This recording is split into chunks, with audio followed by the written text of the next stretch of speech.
live. Everybody, Kevin, he is eating Doritos and watching Taco Bell commercials.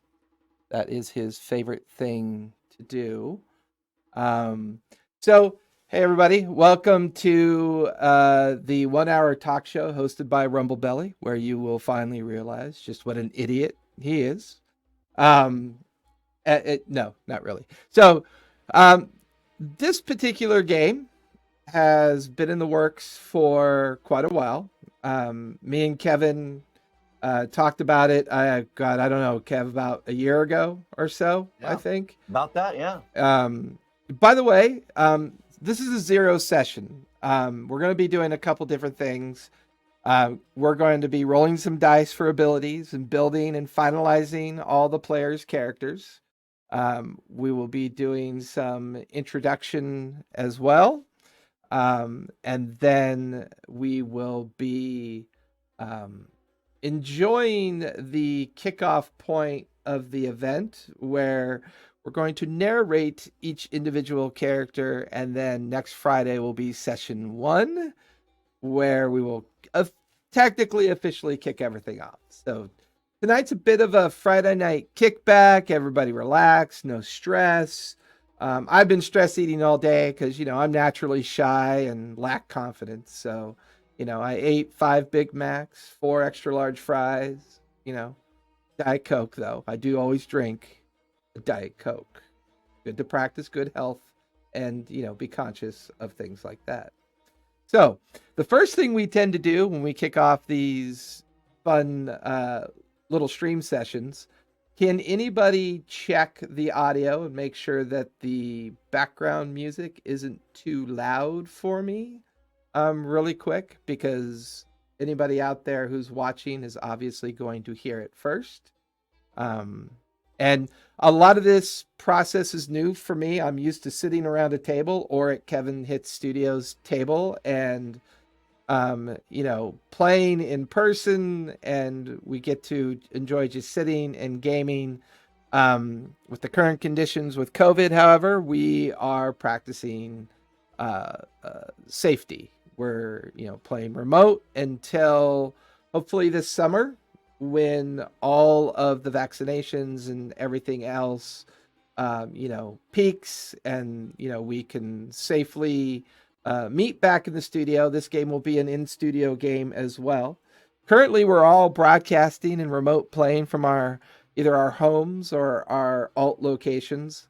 I'm in heaven. This is where bad people belong. You can see the shock of the saintly angels behind me, surprised at the fact that I'm here, and therefore heaven has exploded and hell has frozen over. Kevin has replaced himself with a still image. He has actually wandered away from his camera. He is not blinking or breathing or any of that fun stuff. So This is one I use for business meetings in case I need to go somewhere. It's like Fifth Element, right? Where the exactly. I'll be right back. So, brief intro about myself and the Age of Arcanum. The Age of Arcanum game is an homage to Dark Sun, one of my favorite lore and series of campaign settings, a very fun world. Many years ago, I started writing notes and basically,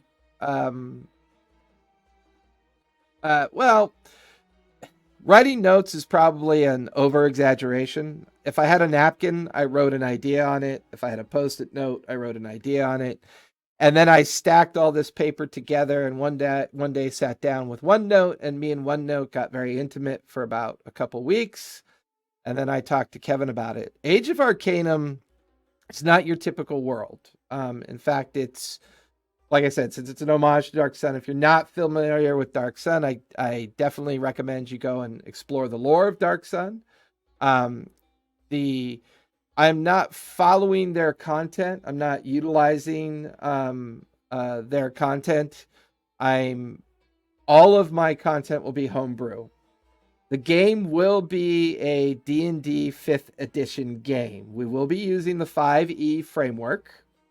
However, everything else content-wise, I've created myself. So whether it be monsters, the lore, everything behind the world of Sinder is something I've created. The lore as it relates to the Pantheon is mine as well. No, Vince, I just texted your girlfriend. She says she's too busy, but good try. I've also simplified certain things. Some other things I've also homebrewed some of the character portions as well. So I've worked with Kevin and created him some custom stuff for his character. Worked with Shannon and Alyssa and Dan, who are 4 party players currently. Well, you can't make sense if you don't have pennies. So with that, what I'd like to do is now let everybody know, because I know Kevin will get a big kick out of this. I have been playing D&D for over 40 years now. I have experienced every version of it. I recently reacquired Book 1 and Book 3 that both Gary Gygax and Dan Arneson wrote together. An original print, and I'm enjoying rereading it. And the vernaculars back in those days were very interesting. Started playing when I was 9 years old, and I never looked back. Every now and then I took a break to play different RPGs, such as Gangbusters, which was one of my favorites. Star Frontiers was another one that I enjoyed. Indiana Jones, all that fun stuff. So I've played. And then I would say I briefly took some time out to play some Warhammer 40K, some of the other tabletop games as well, just to kind of keep that kind of addiction moving along. I did not participate in 4th edition. However, I did enjoy reading the lore of 4th edition. Unfortunately, when 4th edition came out, I was addicted to MMOs, and I played MMOs prolifically, and that meant that I lost track of D&D for a while. Came back to it when 5th edition came out, and I am currently running 5 other games. But this particular game, The Age of Arcanum, is something I've been working on for a very long time, and I've never been able to sit down and kind of codify everything and put it together in a way. There are a couple warnings I'm going to give to all of our watchers out there.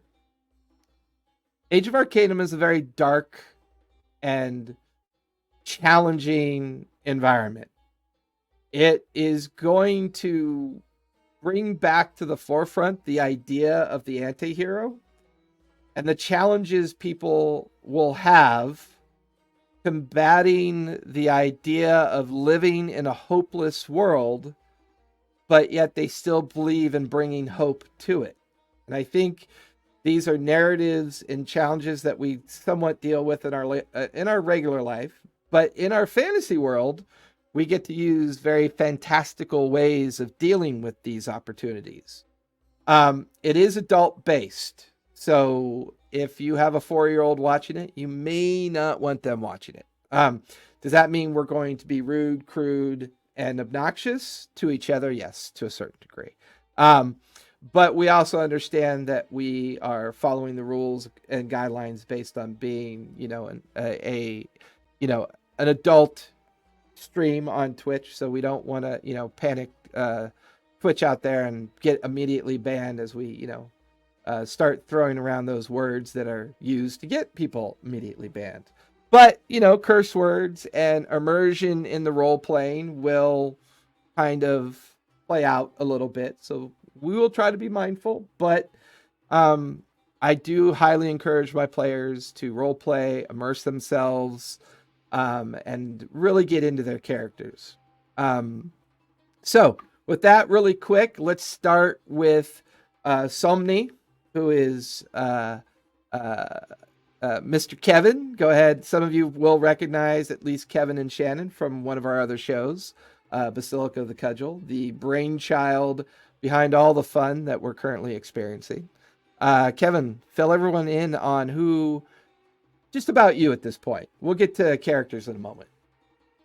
Well, I was going to make it a personal challenge to make my intro longer than yours, but, we don't have enough time. So I will simply say that it's really cool to be here. One of the neat things about this entire channel that I love so much is that we have passionate people with stories to tell that love to play the game and have used it to, reach out, meet people, and just do some wonderful things. And so I think for me, that was, why I started playing. It was a chance to, get out there, meet some folks. I was that weird kid that, played high school and collegiate sports, but you would find me at lunch playing Dungeons and Dragons with the nerdy kids. And I really enjoyed that. And I found some really neat people out there. So, I've played Dungeons and Dragons probably since I was about 10 when I got that first basic set box. And it was just from there, played a whole lot of RPGs. The three that I can remember most that I just love, was obviously Dungeons and Dragons, Champions, and Traveler. Those were my three that I really, really enjoyed. I lost touch with it when I went to college, as collegiate sports took up a lot of my time. But here I am. So I'm glad to be here. And Jason, I am so happy that you have a platform to share your story with everybody, and I can't wait to play. So thanks for having me. I'm really glad to be here. And I owe it all to all the players as well as Kevin. I think Kevin had reinvigorated and really re-inspired me to do this. My girlfriend was someone who very much pushed me to this passion. Being an IT DevOps manager for a long time, some of my imagination was beaten out of me in the corporate sector, and I've enjoyed this last year of reacquiring quite a bit of that and meeting a lot of new people, which is the intent of the D&D community for the most part. Shannon, you are up next. Tell us a little bit about you, and we will then move to Dan and then to Alyssa. Okay, well, it all started on a dark, stormy night. No. Hi, I'm Shannon. I play Gray in this game. I play Talona in Basilica of the Cudgel. I play Murph in Obligo del Diablo. I play Well in Dan's game. I play a lot of people in a lot of things right now. I started playing the Dungeons and the Dragons about 2017-ish. And I actually, well, that's not true. I got to play one character, one session. We used a random dice roller, and I rolled an 18 for my intelligence, and I wanted to be a wizard. And I was like, oh, that's cool. That's a neat thing that happened, and they deleted it because it was too powerful. So I had to re-roll. I got to play them for exactly one session because there was some train hijinks that were going on, and somebody was running out of the woods to try to get on the train, and I didn't, as a character, know any of them yet, and they were running at us really aggressively. So I tried to say something to stop them, and they just kept running and didn't engage at all. And I was like, oh, well, it looks like they're running at me with weapons, so I cast a spell at them. And then the whole table blew up in so much drama. Whoops. Since then, I actually started DMing much more than playing. So I definitely had a campaign that I was running for about 6 months before I got into my longest running current campaign that I'm a player in.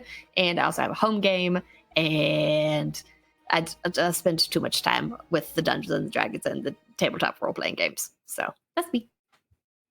Coolsies. Yeah, I know us forever game masters, right? Kind of fun when you get to play.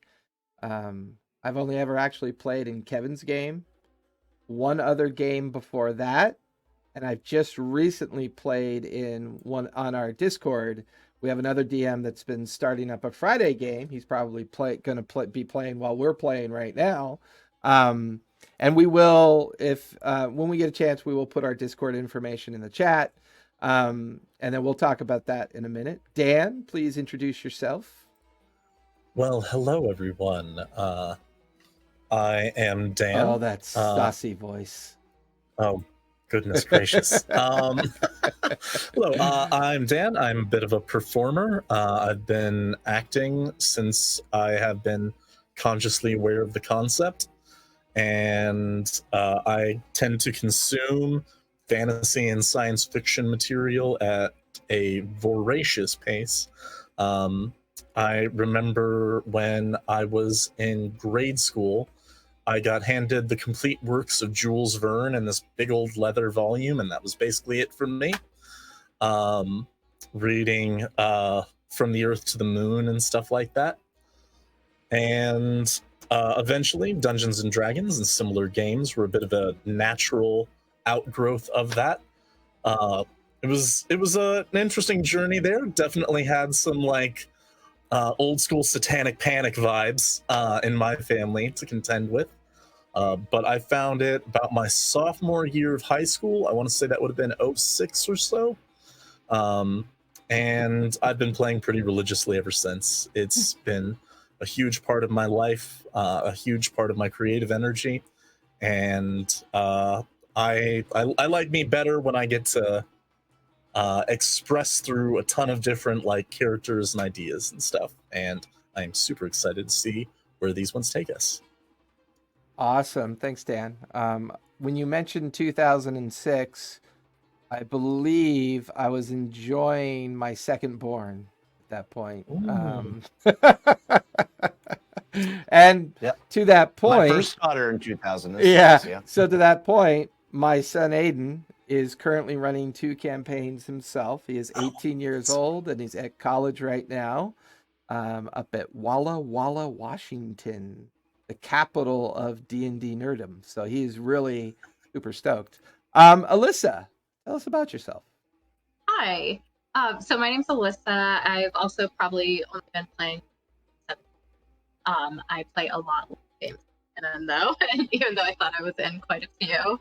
I kind of just got started. I was actually in PA school, you're talking about being in, tech, being very sciencey, really wanted to get back into more of the fantasy and the art. So I was always more artsy growing up, and I wanted to play D&D. I've heard, really fun. It was a way to kind of get into that role play, get into that, acting, I guess, kind of scenario. I wouldn't say the actual acting. So a friend of mine invited me to play in a campaign they were doing on Roll20. We were all in, and I absolutely loved it. And we probably played with, still playing with that group, but we did a homebrew campaign. We founded different campaigns. It's been almost 3-4 years I playing, which is crazy. Different game. Started kind of branching out a little bit. I'm currently also a Theros setting game. Starting this one as well. With a few other ones between. So it's just something I've really, really, really grown to enjoy, and I get teased, sometimes from like, oh, you're 3 games a week, what? But it's, hey, it's fun. That's and clearly not that many comparatively. So I'm just, really excited to be doing this as I've gotten a little bit more into the role play part versus the, hey, there's a thing I can hit and smash. It's been a lot more in kind of being that active dynamic. Really, really looking forward to kind of what this will help me do to grow as a player, as well as, contribute to my interpretation. Very cool. We will work on your microphone. It's a bit in and out. So if you want to take the time to switch to something else, or it's totally up to you. Could be a noise gate issue as well. Sounds like a noise gate. Well, that's rude. Gates are private affairs. Yes. Unless your name is Gates McFadden, who I had the biggest crush on when she was on Star Trek Next Generation. That's kind of an affair. Dr. Crusher. Yes. Just to let you know. I really like So it. these are going to be our 4 players for this long-term campaign. Some of the campaigns I'm currently running are wrapping up their 2nd year. I would say probably my longest one I ever ran was about 5 or 6 years. That was a really fun one. It was a Waterdeep campaign that actually took place only in Waterdeep. So yes, it's true. You can make a campaign in an entire city and never leave it, and it will last a long time. One of the reasons why I love this game so much. So we are going to move on to some dice rolling. We have been working on these characters off and on for a bit. Everybody's been building the structures of the characters and doing other things as well. Oh, that is so funny that suddenly popped in. Those weren't there before. You see your guys's. Do me a favor. Can everybody see the Discord monikers suddenly showing up? That's why I certainly adjusted some can. stuff. So if you want to Up there for a little while. stuff, Hello. you might want to do that. Yeah, that was Up there for weird. a little while. Yeah, that was really strange because those weren't there before, right? Oh no! But now Yeah. it's all destroyed. Oh, Jason, what are you doing? So I you just put a big Shannon up there. No, I No one's redid. mad at that. I mean, it's not a terrible thing, but just for the At some point we're going to start experimenting with some of the other streamers. As I'm more comfortable with Discord because I run my other 5 games on it, and this felt like the easiest way to get things kicked off. Shannon and Dan, as well as Kevin, because he's got the Zoom channel. The 3 of them are going to hopefully guide me through some alternative stream integrations, and we may experiment with a couple others. Because I noticed that as soon as those monikers came back up, all I had to do was redo the focus, and they went away again. So, dang it! So I sent you a special message as my name. Now I gotta change it back. Dang it! I love it. So let's roll some bones while they're getting their dice out and getting ready to roll.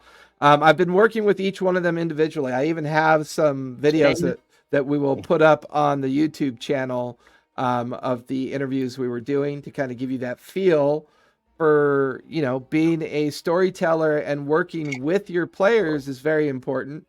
These 0 sessions are very important as well because it allows you to set the expectation. It allows you to make sure that the group feels comfortable, they gel. I've been using 0 session for decades because back then we didn't necessarily call it that. We just called it pregame, and we got to. How long ago was that, Jay? That would be closer to 25, 30 years ago. When you're 9, 10 years old, I mean, you really haven't learned that yet. So good point. So we wanted to kind of share with everybody a 0 session interpretation, but we have also been using some of the other formats out there where I'm doing one-on-ones, walking people through what their backstory ideas are, giving them feedback on their backstory ideas. Every single backstory will be in the campaign. It will be a thread that I weave into the campaign, and it will play out most of my campaigns are run like that. I think that's a real fun way for all the players to feel immersed while they experience an open world. And that's the other thing too, is I'm an open world storyteller. I do not create the illusion of choice. That is not my job. I create a thematic world. So there is no choice. Oh, there's choices. The problem is there might be too many choices. So thematically, I create an open world where you can quite literally do whatever you want. Now, along with that challenge comes the opportunity of, the choices that you make would have repercussions.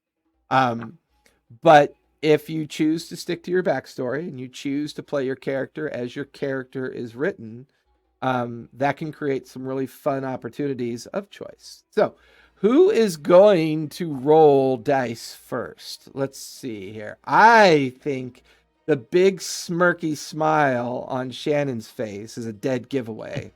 So I like it. The way I do my dice roll is 4d6, pick the highest of, the 3 highest, reroll 1s. So go for it, Shannon. Let's see what you get. Okay. We'll Let's get see you- if these dice are going to betray me tonight. I should really have more than 1 6. There's a giant bucket. If we want to do it more efficiently, I'll make that run while you're rolling. Well, the first one's a 10, so that's okay. Brilliant. Cool. Grab notes. That's a What are we very rolling for? Stats. Stats. Alright, Got let's it. try these ones. Okay. A 13. Okay, good to know. And the other thing I do is, as you're rolling, keep going. Once you've rolled stats based on the attributes that you have, you're free to move and place those rolls wherever you want to. So, you roll your stats, write them down, and wherever you'd like to place them within your attribute stack, that's where you can put it. I was going to put it as armor class. Well, I rolled well. if you're rolling 3s and 2s, that's Thaco, buddy. That's Thaco. Damn it, wrong game. I keep getting it mixed up. All right. 11. Things are You're not going great so far, but they could be worse. Hey, You're creating a frighteningly average person. I know. average people can be heroes. Frightening. That would be Oh my, a something has eaten Dan. 14. Yeah, he Bye, had to go. Dad. He had to go grab dice. He said Oh that. my god, all that time getting ready and the guy forgot his dice. That No, he just only Shannon, had 1d6. that could be a divorce in the making right there. I'm just Let's saying. see, can I get one decent roll? I know, right? This is a precursor to the evolution of Grayson. I can do math. Don't. You're We're all born a certain way, Okay, and that's how 16. God rolled the dice. So I got a 10, a 13, a 15, 11, 14, and a 16. okay. Now, there's two things you can do now. You can actually put those scores wherever you want in your attribute stack. And quickly for our crowd out there, can you list off the attribute names for me? Absolutely. God, if I forget something, that'll be embarrassing. This will be Strength, quite- dexterity, constitution, charisma, intelligence, wisdom. Okay, so I'm not a fan of stat dumping. I don't really believe in that because in an RP immersion environment, I think everything has value. But I also understand that we've been working on these characters and there's certain things we'd like to get accomplished. So I also allow the point exchange system where you can take away 2 from a stat and turn it into 1 and put it wherever you want. So if you don't want to be charismatic, rather than just putting a low score there, you can actually rob from it as well as putting it there. That way, maybe being low charisma will be a fun backstory tweak to your character as you kind of evolve in the campaign. That makes sense. Take away 2 from a single stat, right? Correct. So we're going to let Shannon do some math. I think it's time for Kevin to roll. We're going to punish Dan for not bringing dice, so he'll go last. Way to go, Dan. I have more dice now, but one of them is cool. Watch, Kevin's going to only roll percentile dice. He knows no other dice. 77. All right. Yeah. All right. So we're going to go ahead and we're going to roll 46. We're going to roll 46 6 times, dropping the lowest score of the die, re-rolling ones, correct? Correct. Did I get that right? All right. The first roll in the dice box, Jason, that's gonna be that's a 17. I'm gonna write that down. I'm using my loaded dice, by the way. That was 2 6s and 2 5s. That's fab. Next is going to be a 12, a 6, 2, 2, and a 4. Okay. Next. And by the way, for all of our viewers and watchers on the RPG Chronicle channel, I do believe in the honor system. Yeah.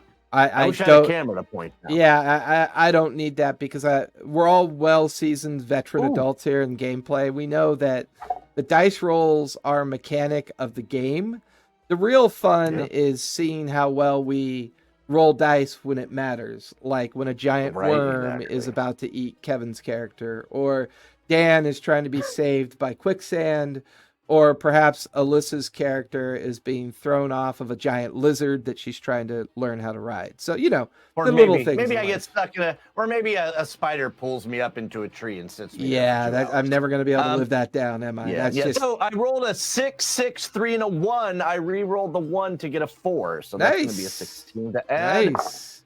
I didn't re-roll ones. You and now, dingus. ooh, we are back down to earth with a 10. Look at Can her I- face. Can I do that again? Can you remember your ones? You can't triple Yes. stamp a double stamp. Well, Ooh. look at the look on her face of complete and utter beggary. And yes, that is a word I created on the fly because I'm a homebrew master. Oh my god. Yes, go ahead and You're the re-roll your curator. ones. Lisa, can I have some stats? Yeah, go ahead and Jay, re-roll your I'm ones. not gonna lie to you. I just rolled 3 6s and a 1. I'm gonna re-roll the 1 to see if I can roll 4 6s. It's a 5. Yeah, well, close enough, right? Yeah. So To be clear, if I know Kevin, he's using his poker, or not poker, Yep. his crap table dice, the ones that are Yes. weighted to the 6s.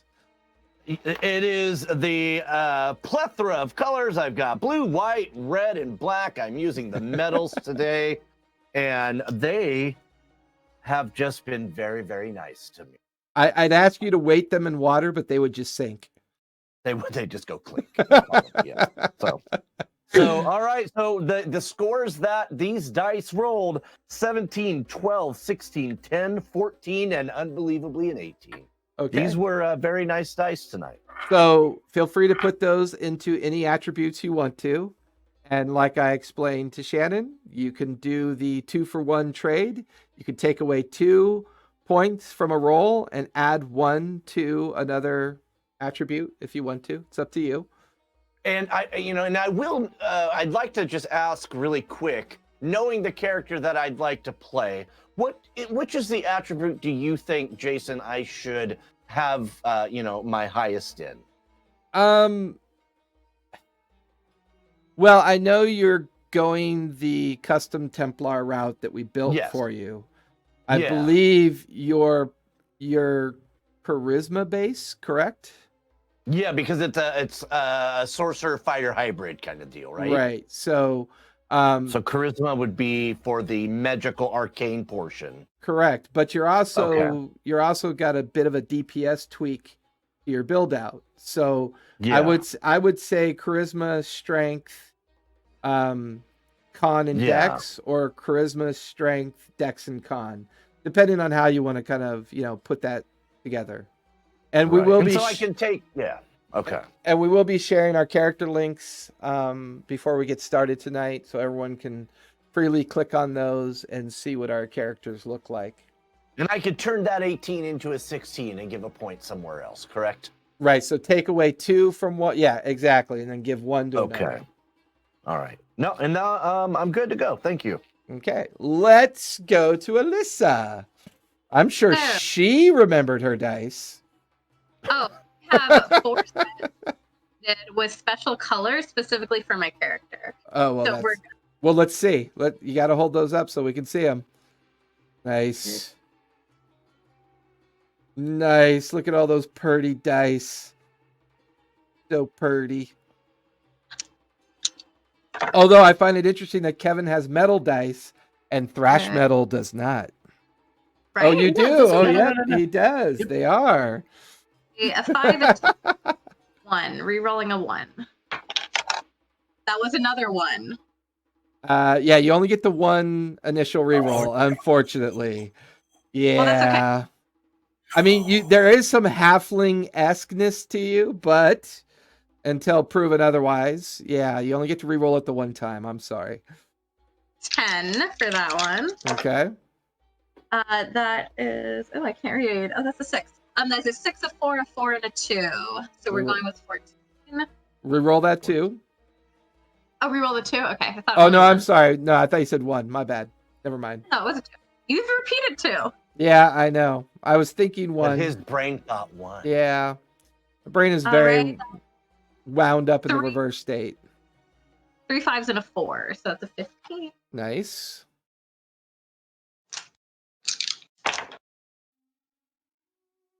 That is 5 5 3 2, so we have 13.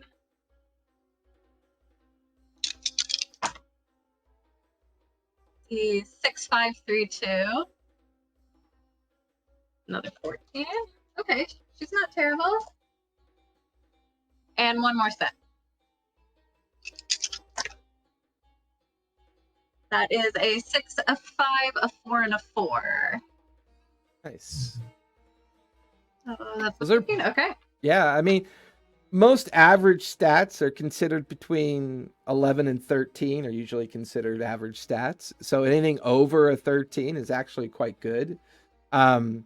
And a little bit of a homebrew tweak that I like to use that while we're playing, if you role play something when I do like a time travel session, or like when maybe you guys are in a city and you stay in that city for a month and then you describe how your character spends a month at the library trying to learn something or do something, I will often just allow you to raise an attribute point as long as your successive rolls kind of, go along with that attempt.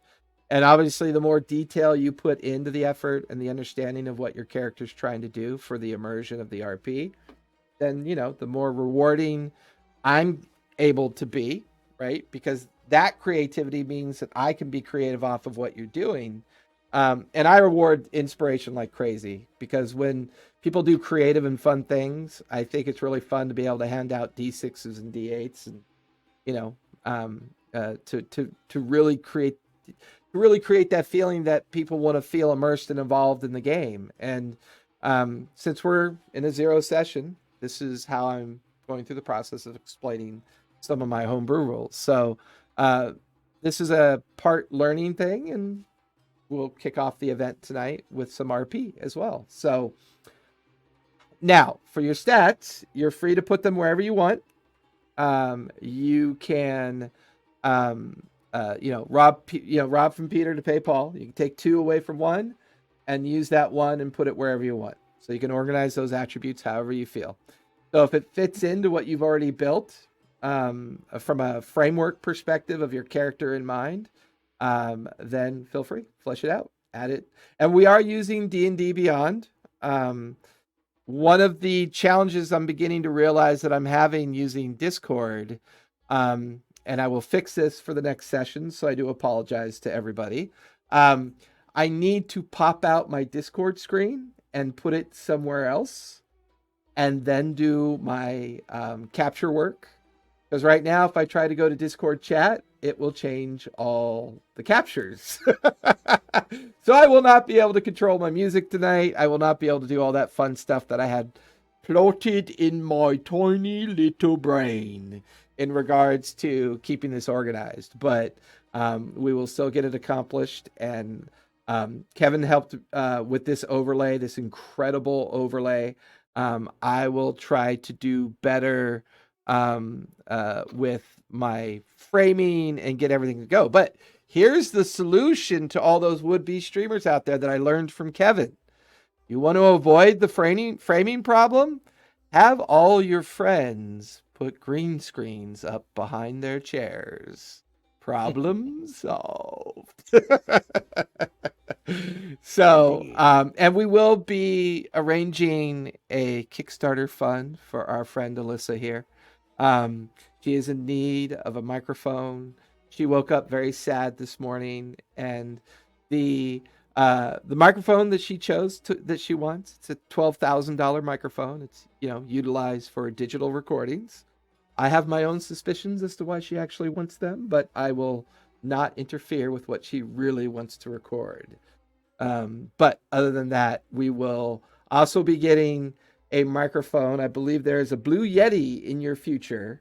Since Dan, I believe, has a spare microphone he is not using.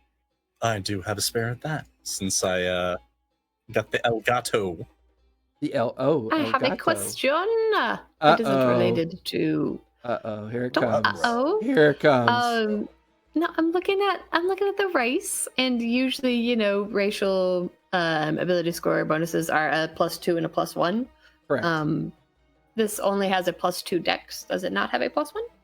That's not, because you are looking at the custom lineage that I built for the game. That is its stat set. The reason why that's its stat set, which brings us into a really good point, all the lineages in this game are not the standard lineages, with the exception of dwarves.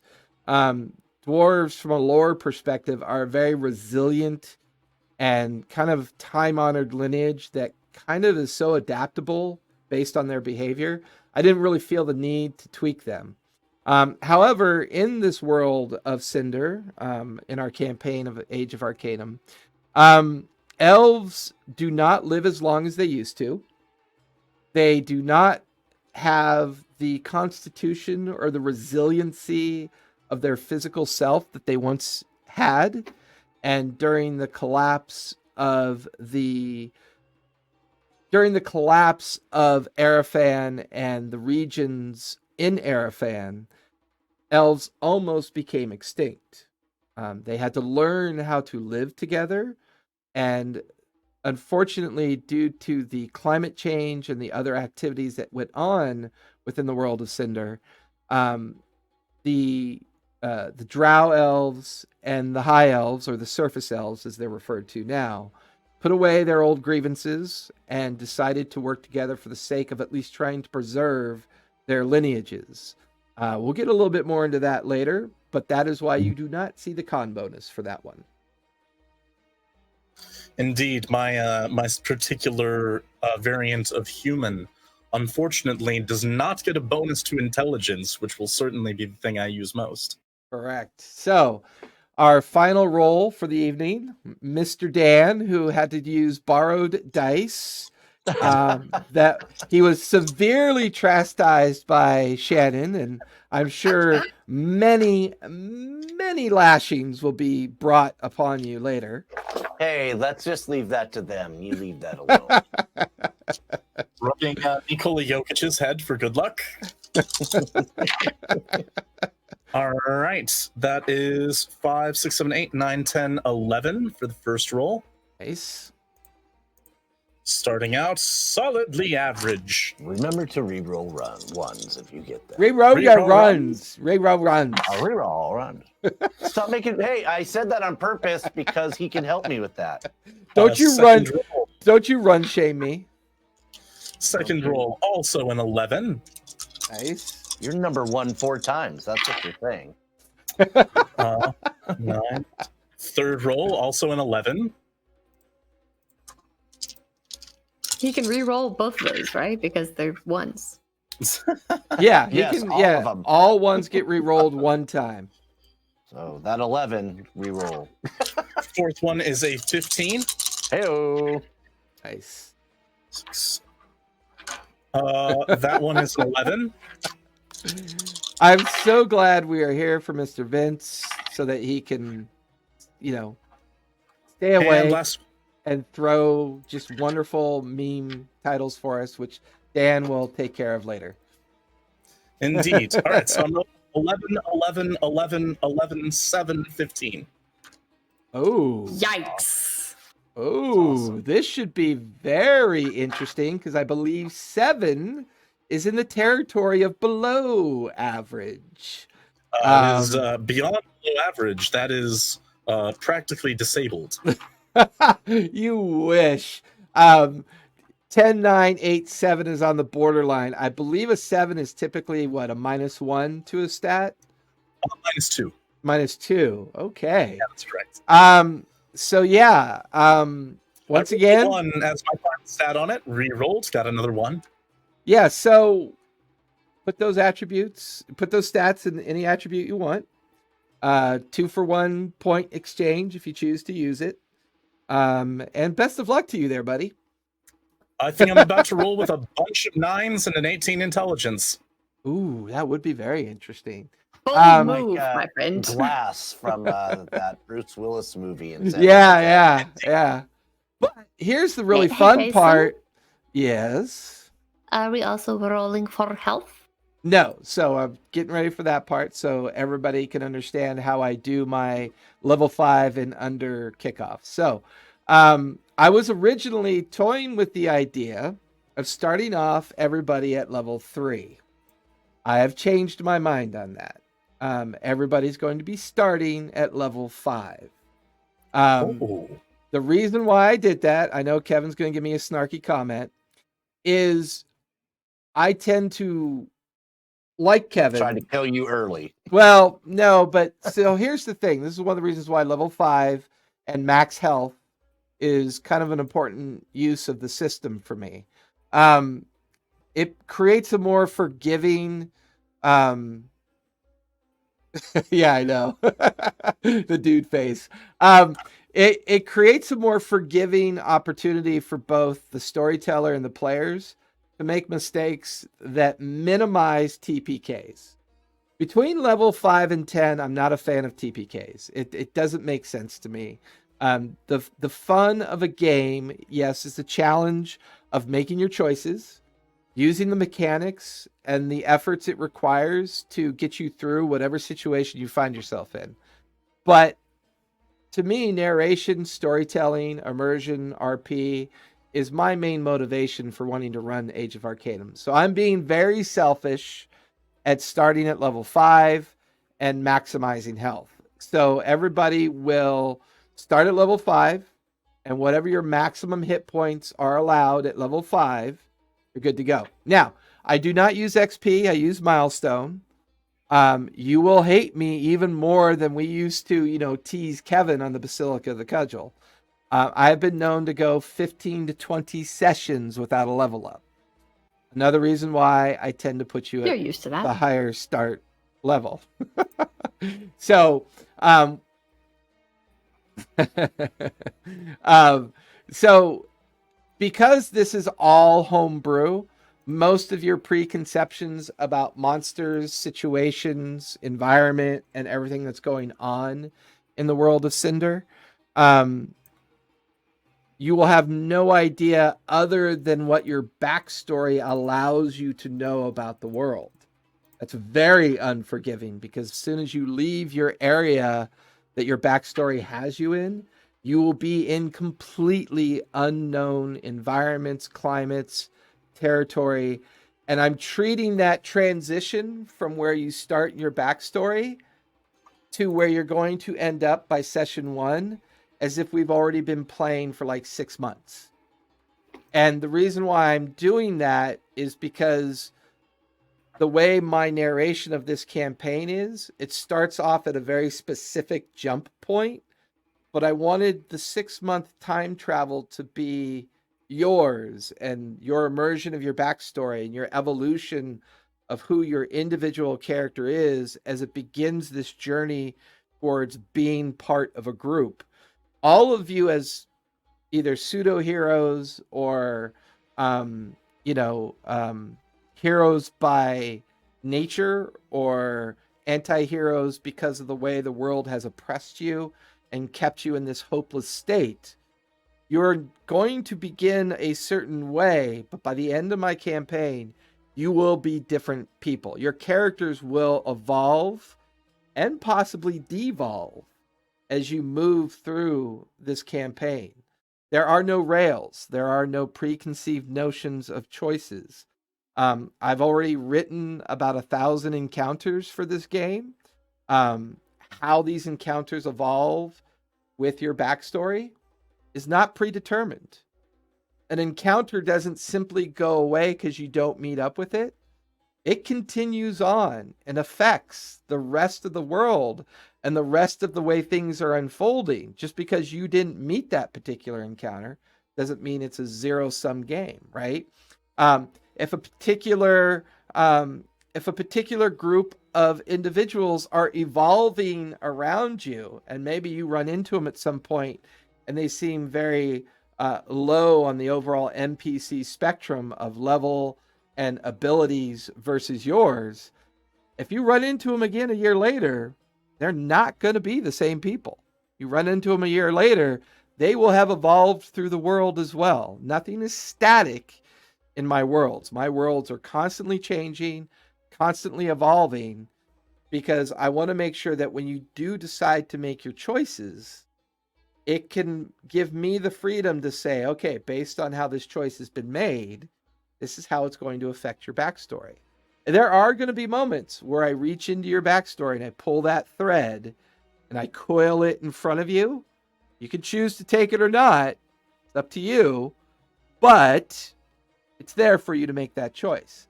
That's about as raily as I get. And when I mention rails, for those that haven't played this game yet, are when a storyteller forces you down a specific path because that path is the requirement of that person's storytelling feature.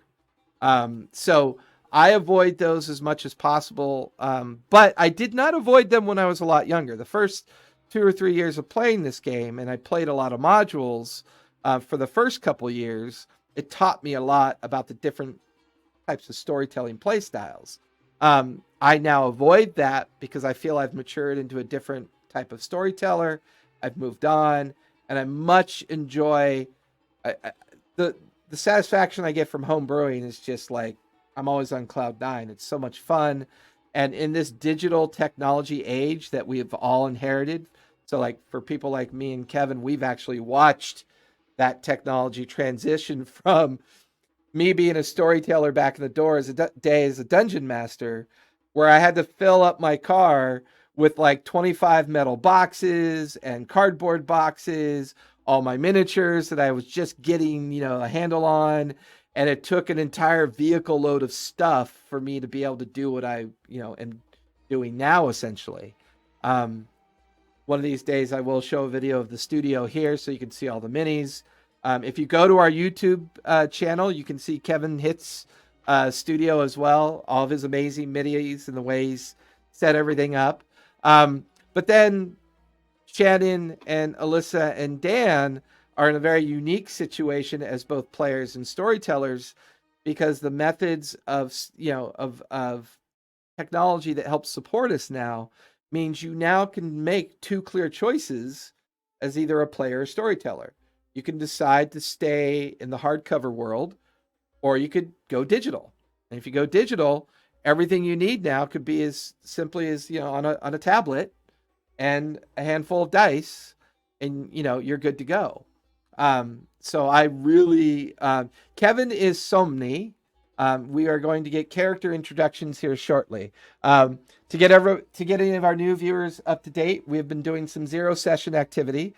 We will be posting this video next week on YouTube after we do our normal prep work and get it out there. It'll be on our YouTube channel. So if you don't get the whole thing tonight, don't worry about it. It will be available on the YouTube channel as well. So with that, we have rolled stats. We are level 5. We have an idea of what we all are and what we want to be. I'm going to go in reverse order this time. Dan, tell us about Hallow and give us some background on him. You do not necessarily have to give up any backstory stuff. That's the other thing I want to point out. I do not require you to have to tell people your backstory. If you want to RP and roleplay out your backstory within the game itself, feel free. If you want to dump your entire backstory right now and you're comfortable with that, cool, do it. But give us some insights on Hallow. Talk to us about his lineage, the class and setup that you're doing. And what I'd really like to hear is your expectation from the game. I think as part of a zero session, it's important that the players kind of verbalize their expectation, their discomforts and their comforts, so that as a storyteller walking you and narrating through this open world, it helps everybody understand, once again, what those expectations are from the other side. Yes, of course. Well, Harrow, my general conception of this person is of someone who is voracious in search for knowledge.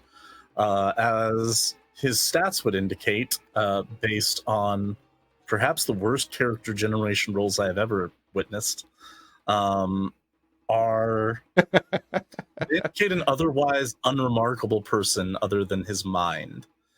And he has dedicated at least the last 20 years of that life to picking up and scavenging every little bit of magic he can. He is an Aerathan human, which means that he gets a +1 bonus to everything except for wisdom and intelligence due to the destruction of general knowledge and the collection of libraries and such across the world. And he comes from a tradition of nomads out in the waste. But at a certain point, he split off from all of that and began searching his own way. He wears a sort of long, almost plague doctor style bird mask. It makes him look a bit like a raven, wearing a purple cloak, which he rarely removes his mask and cloak, as well as what seems like sort of ceremonial vestments and little bits of metal and semi-precious gems and such. He's a bit of a biting, cutting intellect and someone who doesn't suffer fools gladly. The way I have been picturing him in my head is if Skeletor was always just mildly irritated at everything. You mean like Kevin right above you? Yes, precisely. That's my inspiration. Sorry, I couldn't help it. It was perfect timing. You're like describing that, and Kevin went into his resting dude face. I was like, oh, that was perfect. Yeah, he's going to be a very harsh, ruthless person who will jump at any chance to acquire new bits of spell casting or understanding about the world that he is in. Nice. And as far as my expectations for the game, I don't know that I want to set too many expectations for what you're going to do for us, Jason. I do have a lot of trust in you as a storyteller. The opportunity to do precisely what you said, change and grow, explore interesting aspects to our characters, and like feel like we're people that matter to a degree, but also citizens of the world. That's all I can ask for, and I think it'll be exciting and a great time. Nice. All right, Alyssa, talk about that cool orc you're gonna build. Is it any better if I don't have headphones in by any chance? It is That a little sounds bit, great yeah, right now. yeah, that's good. Okay, we're just gonna work with that then right now. I am playing, my character's name is Dara. She is a half orc. I wanted to kind of go with something a little different than I had played with before. I guess a general kind of appearance description of her would be she has kind of a grayish green skin, I think kind of like swampy, I guess. I know it's really attractive. She has two small tusks coming up from the bottom. One of them is chipped off. Her hair is kind of roughly chopped because she likes to cut her hair herself. But it is kind of buzzed on the side. Then she usually pulls it back and kind of like a bun on top. She's kind of missing the tip of one ear, just from kind of, accident and her back life. Armor, she usually wears kind of like studded hide type armor, usually wraps her arm. Most of her skin that you can see is covered in scars, just with the nature of the class that I'm playing. Are we revealing all of that right now, or is that going to kind of come out later? I guess they can see it. Right? It's kind of up to you. I mean, this is more of a summary, just to give everybody a general idea, especially the other players. Things will leak out throughout the game as we go forward based on how you choose to reveal certain things. I mean, obviously describing the region you're from or describing just the basics of what, your basics of your character is really the only requirement at this point. Okay. And she's kind of coming from a slaver's background. That's really all she's known up to this point. So she's kind of more of a, I guess, hardened, cynical type. Her only really purpose has been to survive. And so something I want for her to kind of go through as far as character development would be to develop a purpose, like find kind of like a place, maybe soften some of her characteristics, but also more detailed in honing some of the other characteristics of her. Very nice. I like that. So, with that, let's move on to Shannon and let's learn something about Grayson. Yes, indeed. You're going to learn many things about Grayson, I'm sure, as we go through this entire journey. Yes, I'm going to be playing Grayson Gallohall.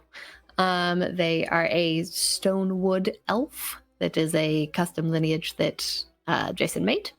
In terms of physical characteristics, they're on, the average side for height. They have short cropped, light colored hair, darker grayish sort of skin, much like their name.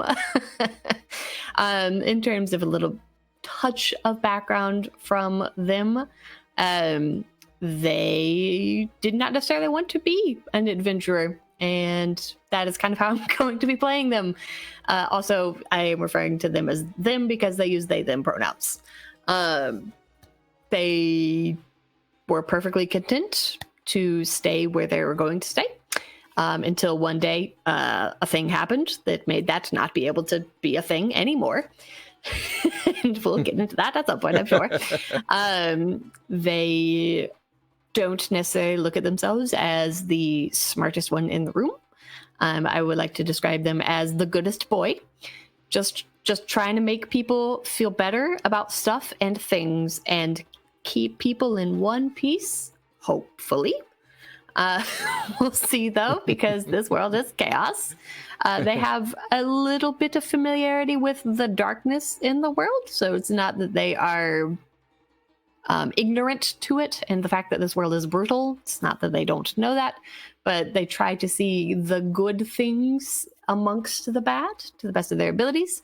I would say that much like a hero with the suffering no fools, they don't like it when their kindness is taken for weakness and they try to get stepped upon. So there is retribution for such actions, and they do have a bit of a temper for certain actions, which I'm sure, again, will come up. As far as what I am looking for from the game, just RPs. RPs is my favorite part. I like things that are, I really, really, really, really, really like things that are morally gray and difficult decisions and things that I walk away from the table being like, afterwards. So I'm sure some of that will pop up. As Dan would know from the description I gave him last night's game, I was like, these are all the awful things that happened. It was great. So, of course. All right. And with so when Gray's optimism. And with that, we move on to Somni.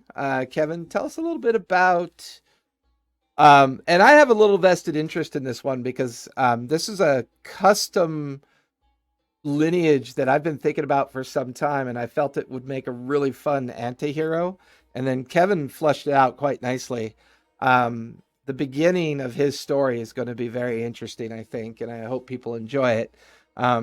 Because I'm going to let Kevin describe his character, but this was a fun one. I had fun with this one. So we're going to keep more things under wraps than we tell this evening when it comes to Somni. But if you put 2 and 2 together, Somni you get is 5. A couch star.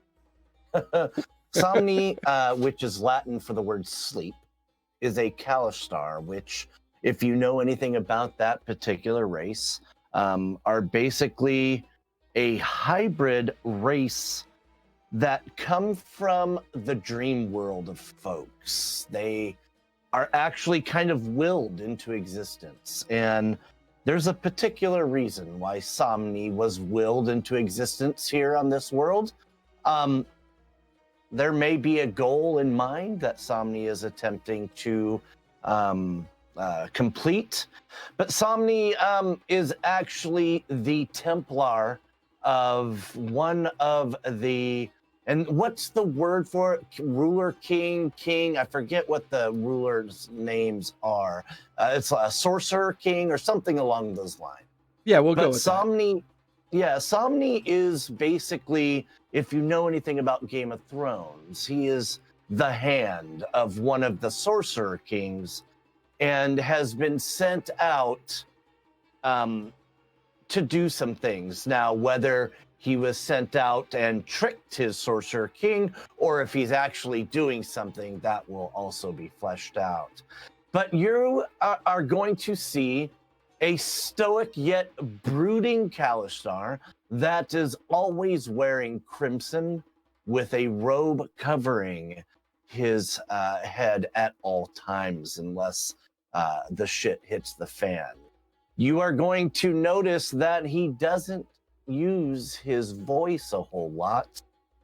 He actually uses more of a telepathic method of talking to his teammates and others. You're going to find that I liken him to a Obi-Wan on steroids, where he is going to fight for things that he thinks are right, and will Is it the not. party?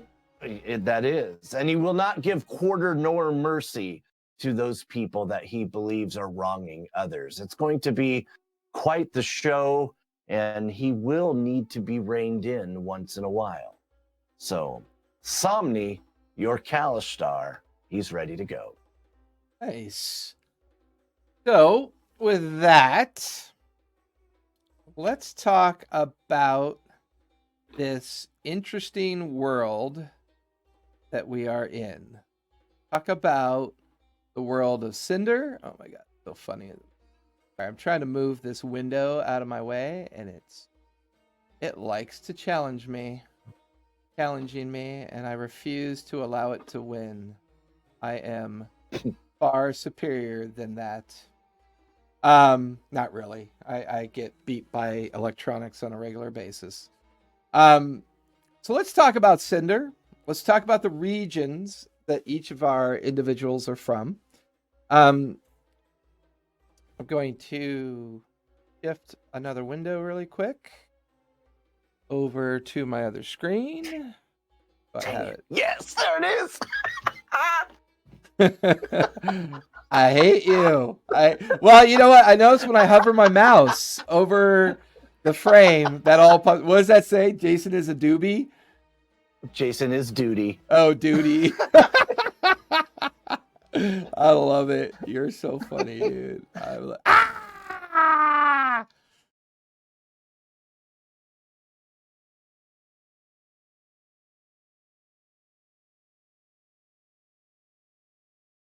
As well. Oh, hello. Yeah. Sorry about that, guys. That was I'm in the wrong channel. I'll be right back.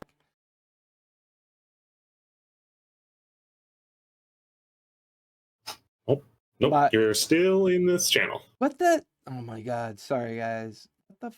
There it is. Looking at Alt Kevin with Cesare's face going. Is it Jason? Sorry about that, Mhm. guys. No. Welcome back. We weren't talking about how we're going to screw you over or anything. Yeah. Yeah. Sorry about that. Never. I tried to do Hey, we're something back. and it was a Jason's nightmare. duty. I've lost Dara though. Do we know where? She's spinning in blocks. She is here, but probably needs to do something with her webcam, maybe.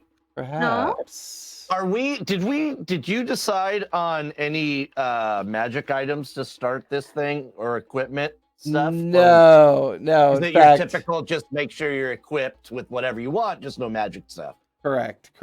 Yeah. The typical. Because the wealth in this system is a little bit. I was gonna say, yeah. The wealth system's going to get explained. Apologize for that. I was trying to shift this Twitch chat window, and it unfortunately did something to my Discord. And I hope can someone let Dara know? She just needs to disconnect and reconnect because Discord. She's in the call. In Discord, I'm here. No, I know, Hi, but we hear you. I can see. Yeah, your camera's up, but you're not. But you're I don't not know. loading. You might want to just turn on and off your camera. There we are. There we go. There she is. All right, let me move that We'll have to figure pointer it out at some point. out of the way. Hello, Yes, my as baby. always, Hello, madame. there are a lot of challenges with playing remotely. I actually had no idea how to do this up until about how long ago, Kevin? Like maybe last May, and that was about April or May, and that was because my girlfriend convinced me to move all of my games from tabletop to remote. So I've been mostly just using Discord because Discord was free, and that's just how I ran the game. And then luckily Kevin invited me into the studio, and he showed me all these really cool tricks on how to, run your table cams, run your webcams, upgrade from a $122 laptop to a $1,000 laptop, so you can at least, pretend like you know how to stream and stuff like that. So, dude, you're handling it great. I now understand why you have two monitors in your studio, because I could use a second monitor right now. So, a third. I have a third one for you. I have one. Technically, you have three, right? Because sometimes you use your laptop.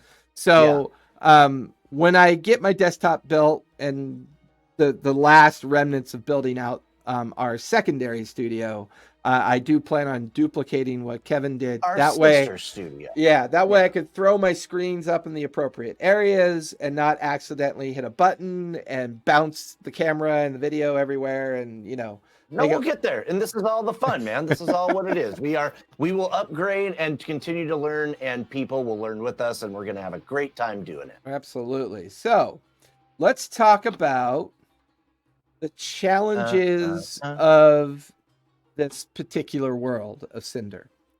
There is some common lore that each of you will know to a certain degree. You do have an understanding that the pantheon of this world, as far as you know of it, there are three primary gods. Three primary pantheons. There is the goddess Talona. There is the goddess Sinfoneus, and the god Inderfan.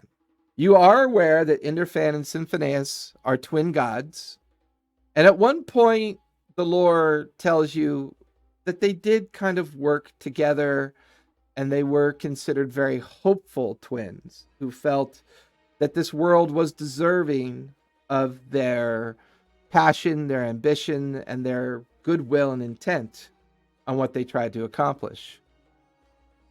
There is some common knowledge in regards to the goddess Talona. Now, for those of you out there that understand, I know, I'm aware. The interesting thing is the goddess Talona is a very old lore goddess from Forgotten Realms and quite a few of the other information that's out there in regards to the goddess Talona. If you go and do the research on Google, she is considered the goddess of plague, famine, and she's considered a lesser goddess. Both Cinderfan and Inderfanus are considered lesser gods as well, because the story of Sinder is their attempt to try their hand or their will at creating a world that is not how the greater gods and other lesser gods create their worlds within the primordial sea. The twin gods hovered in the primordial sea, hid in the primordial sea, and they watched as the greater gods and lesser gods fought over the handful of worlds that existed within the primordial sea. It was, whether they were doing good or bad was irrelevant. Their actions were destructive. It was the interpretation of their followers that harnessed their understanding of whether or not they do good or bad. If a god or goddess does something that they think is righteous or the right thing to do, and it inadvertently wipes out a city in its process, well, that's not the god or goddess's fault.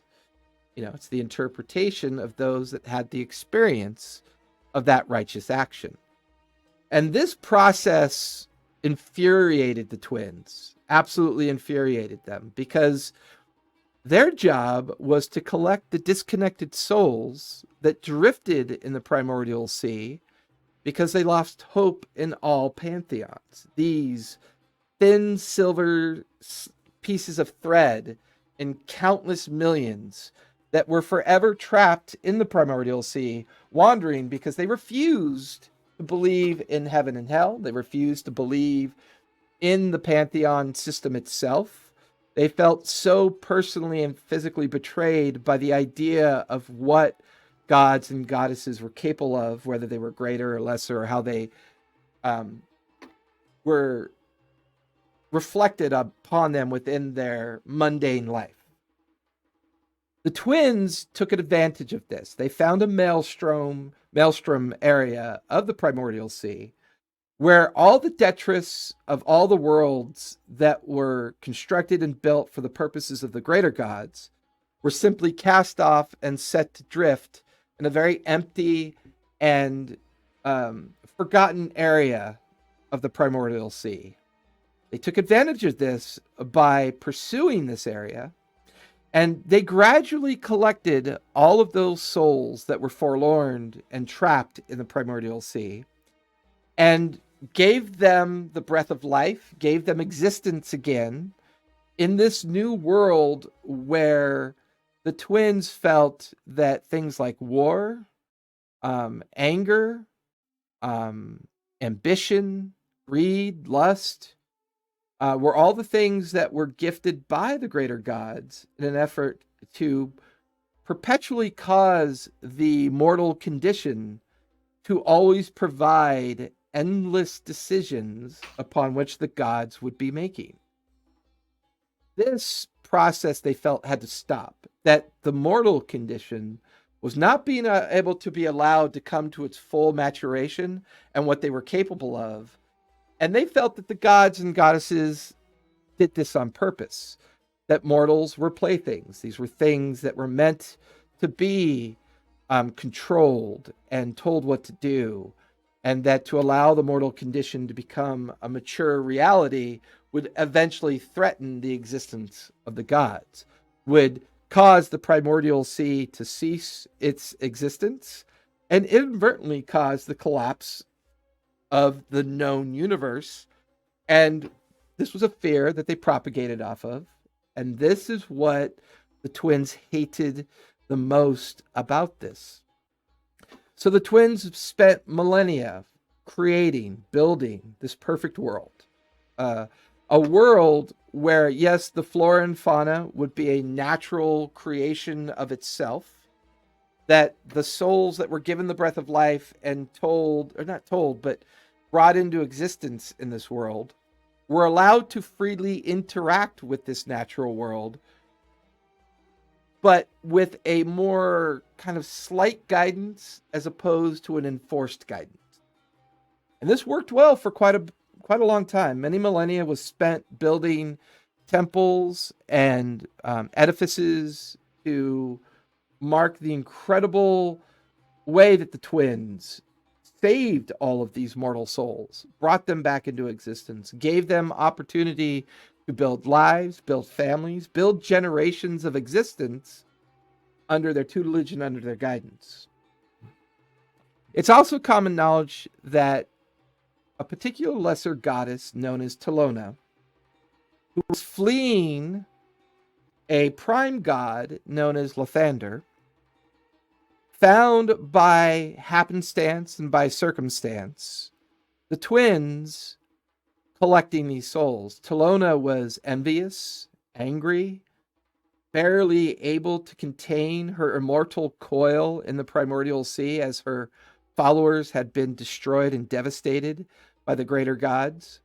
No place was she worshipped anymore, and her existence was beginning to fade.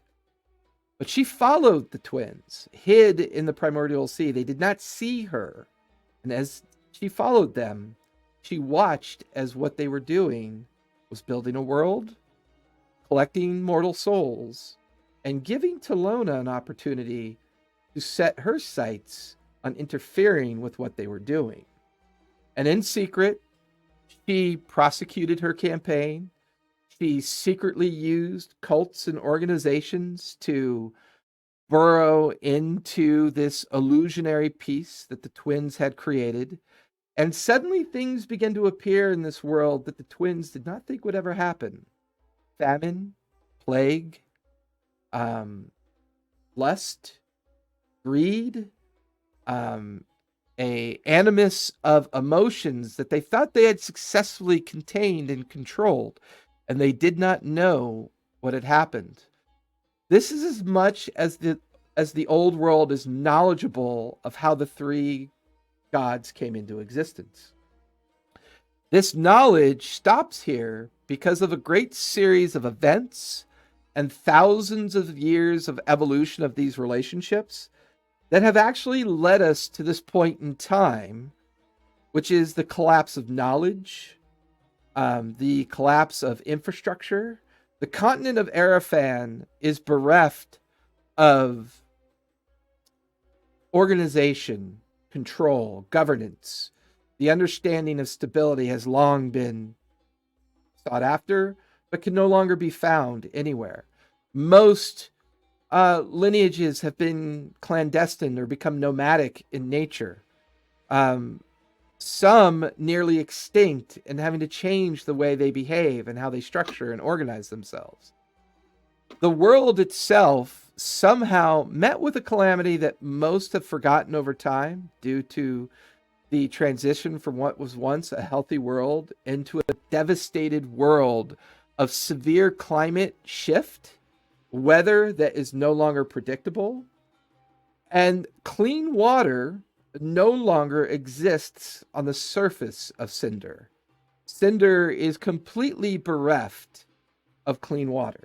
It does not exist. The magic that exists in the world of Sinder is unknown as to where it came from, but its nature is very similar to that of the understanding of the weave. But the weave itself is not a knowledgeable thing in this world. They just know it exists. Magic exists. And certain magics behave certain ways. And other magics behave different ways as well. Shamanistic magic is known to be quite powerful, but very random and wild in its nature. Arcane magic is considered to be the most powerful magic of Sinder and of the realm of Arafan, or the landmass or continent of Arafan, which will be reviewing the regions that make up this continent. This world is on the edge of collapse, and it's on the perpetual edge of chaos. Warlords and fiefdoms and the boss man all exist. The idea of governance only exists in one region that maintains or asserts itself as the primary group in control of the landmass known as Arafan. And this is all run from a capital city called Titan's Fall. Titan's Fall is a massive city, many hundred square miles. It exists in many rings of existence and wards that are concentric. It exists within the High Mesa Plateau, where parts of the city are built across 2, 3, 5 mile long mesas, and great spans of airships, magical means of transportation, bridges all intertwine and connect this city that is very much driven by a caste. And at the height of this caste are the Highborn, a family of 5 mages that rule the city and its local region with an absolute violent iron fist that they hide in a way that appears to be beneficial or with benefactor-like notion, but it's not. This is well known. Everybody hates this place, but everybody wants to be in this place because it is known to be the last civilization on Arafan. Everywhere else, it's madness, chaos, a struggle to live, a struggle to survive. The randomness of existence outside of this place is just as likely to kill you as a dune worm or a slate lizard or a swamp fiend that roams the many regions across this desolate area known as Arafan.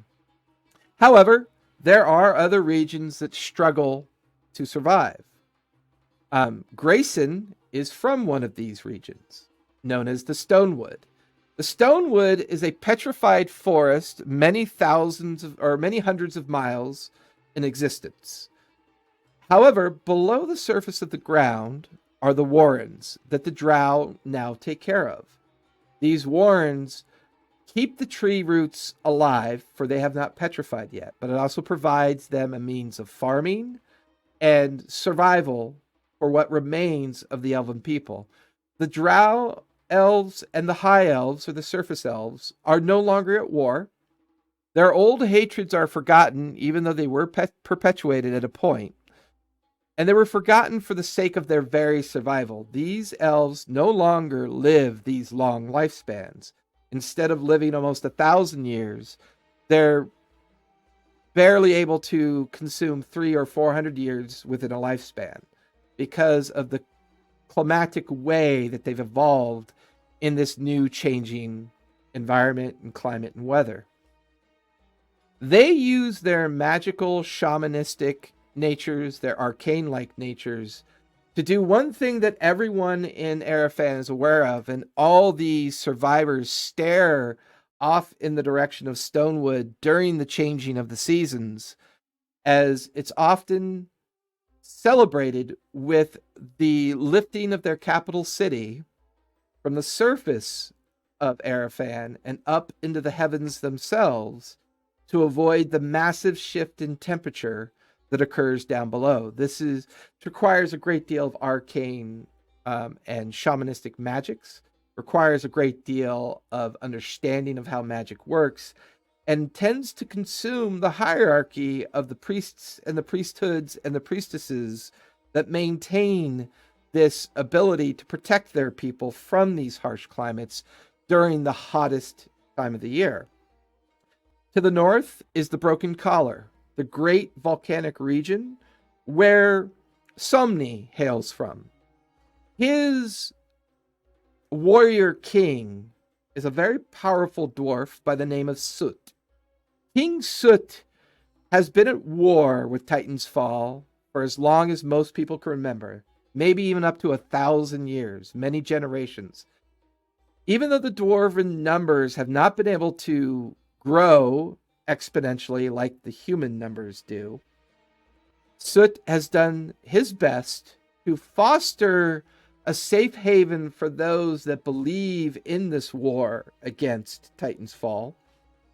And this is the world that Somni knows, a secret organization of Templars that have allied themselves with the great warlord King Soot in an effort to finally bring down Titan's Fall and its capital, its kind of highfalutin wizardry council that single-handedly is responsible for very violent atrocities and periods of genocide purposely done in order to maintain its hold on the arcane power that it covets a great deal. This world also knows of a period of slavery. There's no way, if ends, or about to delicately walk around this reality. The strong do well. The weak suffer the strong. The weak, if they cannot protect themselves, become slaves and contraband of the slave lords. The slave lords are to the far east. They reside, and I do apologize, I have to bring back up my OneNote notes because I moved my cursor. Give me one sec. I can't tell you about that because that will make things easy for you. But what if you told Welcome. us about this? So in the salt wastes where the slave lords manage their so-called control of their kingdom, of their region, of their warlord-like city, and this city is known as the city of Wyndham, the slave lord capital of their region. This is where our friend Daria hails from. He knows what it's like to be from this region and what it means to her. Her sense of duty and purpose to finally create the right environment to get rid of these slave lords, punish them as much as possible, because some of the things that she's seen are now common amongst those that afford the ability to purchase and procure slaves. Riots, rebellion have plagued this area for centuries. But the slave lords believe that they have solved this problem with their master surgeon. Master surgeon, a heretic-like artificer that is well-renowned and well-known and feared more than death, because his solution is one of alteration, change, almost to the point of grotesque, like a grotesque nature of whatever you are. If the purpose is to pull one of the metal sleds that are often seen traversing the dune seas, then you don't need your arms, and you only need one eye and your legs. But your legs need to be powerful, so they need to be altered as well. Great metal structures added to your legs to increase your strength and your ability to pull that metal sled. You don't need your entire mouth. A hole might be slit in your throat, and a feeding tube is all that's necessary to keep you alive. Your optics aren't necessary, as your stagecoach, if you want to use that, or your master driver is causing this sled to move forward. You only need one eye, so one of your eyes is sewn shut. This master artificer had solved the problem of riots and rebellions by making sure that an entire slave existence is but a partial, modified, augmented existence, one that is a hellscape of entrapment that you will never escape, because you don't have your legs, you don't have your arms, you don't have the ability to feed yourself. And this has actually not only solved the problem of rebellion, but it has made an area that we call the Central Highlands that border the Ashen Valley and the Mire Coast. This is the area that our friend Hallow is from. He comes from a nomadic background, and now that this master artificer has come into existence, nomadic tribes and clans that do their best to avoid the slavers as often as they can have become more desperate, more organized, more integrated with other nomadic clans and other nomadic tribes and organizations. This has allowed Hollow to not only survive in a place where most would have a difficult time surviving, but it allows Hollow to survive in a way that garnishes his continued appetite of knowledge. And Hollow, you are one of the few that has probably the most knowledge and information in regards to the known world and the understanding of the different regions. Your understanding and knowledge of why your nomadic existence often finds underground villages and cities clinging on to the very edge of existence has exposed you to communities that no longer hate because of where they come from, because the mere act of survival is so important that the old mentality and the old hates or what you believe to be the reason why Talona came to this world to begin with is now creating a bit of a backlash because things have become so harsh and so hard to contend with that it's actually actively forcing people to work together, but in such a survival mentality, they can barely grow and prosper. And with the recent actions of the slave lords, this has only gotten more desperate and more difficult, because it is believed that when these three gods fought for the survival of Sinder, the understanding is that the twin gods felt they had failed, and they could not allow a world to exist where such a detrimental force that was connected with the idea of chaos could have a foothold in the material plane, as well as a place to continue to expand what she wanted to do in the primordial sea. Therefore, the love of this place that the twins had built needed to be destroyed so that Talona could not succeed.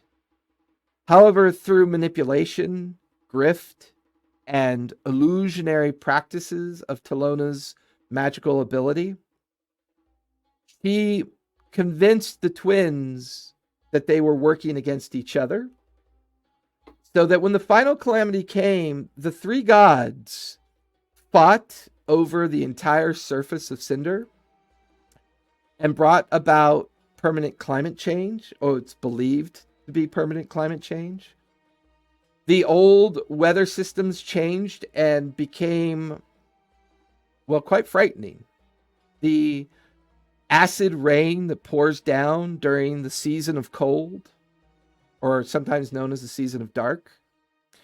Sometimes it comes down during the season of light, because this world no longer experiences seasons as we would normally think them to be. The two shortest periods are the season of light and the season of dark. The season of light and the season of dark are very short time periods where you're able to operate above ground without the assistance of items that you wear, or perhaps the use of magics. The average surface temperature during the season of heat, which is the longest period of time on the calendar year, is anywhere from 120 degrees to 140 degrees, depending on which part of the year we're in. Staying above the surface and moving for an extended period of time, because there is no, well, how shall we put this? There is no setting of the sun during the period of heat. It is perpetual light for 7 months. The period of light is 2 months, and the period of dark is 3 months. It is often that those who choose to stay on the surface have augmented their physical selves or use many different forms of clothing and other accoutrements to kind of help them survive when above. But this then takes us to the economy of scale of a world that treats gold and diamonds as if trash in a bucket, that treats the idea of coins with a long perceived hope of a world that may never come again. You may come across a bridle of a lizard under its master's ownership made of platinum and gold finery. It means nothing other than the fact it makes things look pretty. Water is poisonous, requires much work to make drinkable, and the only way to make this water drinkable is in 2 ways. You either control the magic that harnesses it and turns it into what we call a water token or water coin. This water coin is the economy of scale. A water coin from the capital city of Titans Fall is considered to be very precious and rare indeed. A water token from the slave lords is considered, well, you may want to think twice before you use it.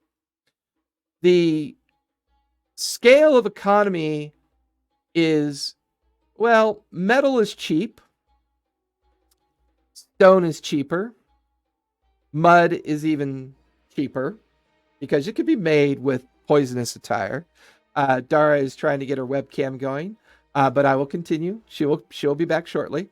The one thing that's completely absent from this world is wood, as during the calamity, it was all permanently petrified, and the small amounts of wood that stayed around were destroyed during the great acid storms and hurricanes that washed across the continent of Arafan. This reality has changed the economy of scale very much. We're going to pause there and see if Dara can come back. Unfortunately, I can't help her because I did not do the pop-out option, so she has to come into existence there, as they say. And of course, these are always the challenges of remote. So for those of you out there looking to do this way of playing a game, it comes whether you're in Kevin's studio, whether you're in my studio, or whether you're in your house in LA trying to get your webcam to work. But I imagine Shannon will keep that, will help her out there. I will say it becomes much easier over time when you realize the limitations of certain technologies and what works best in what situation. It gets easier. Yeah, I know. It also makes editing the recording later a little bit more challenging, but hey, that's fun too.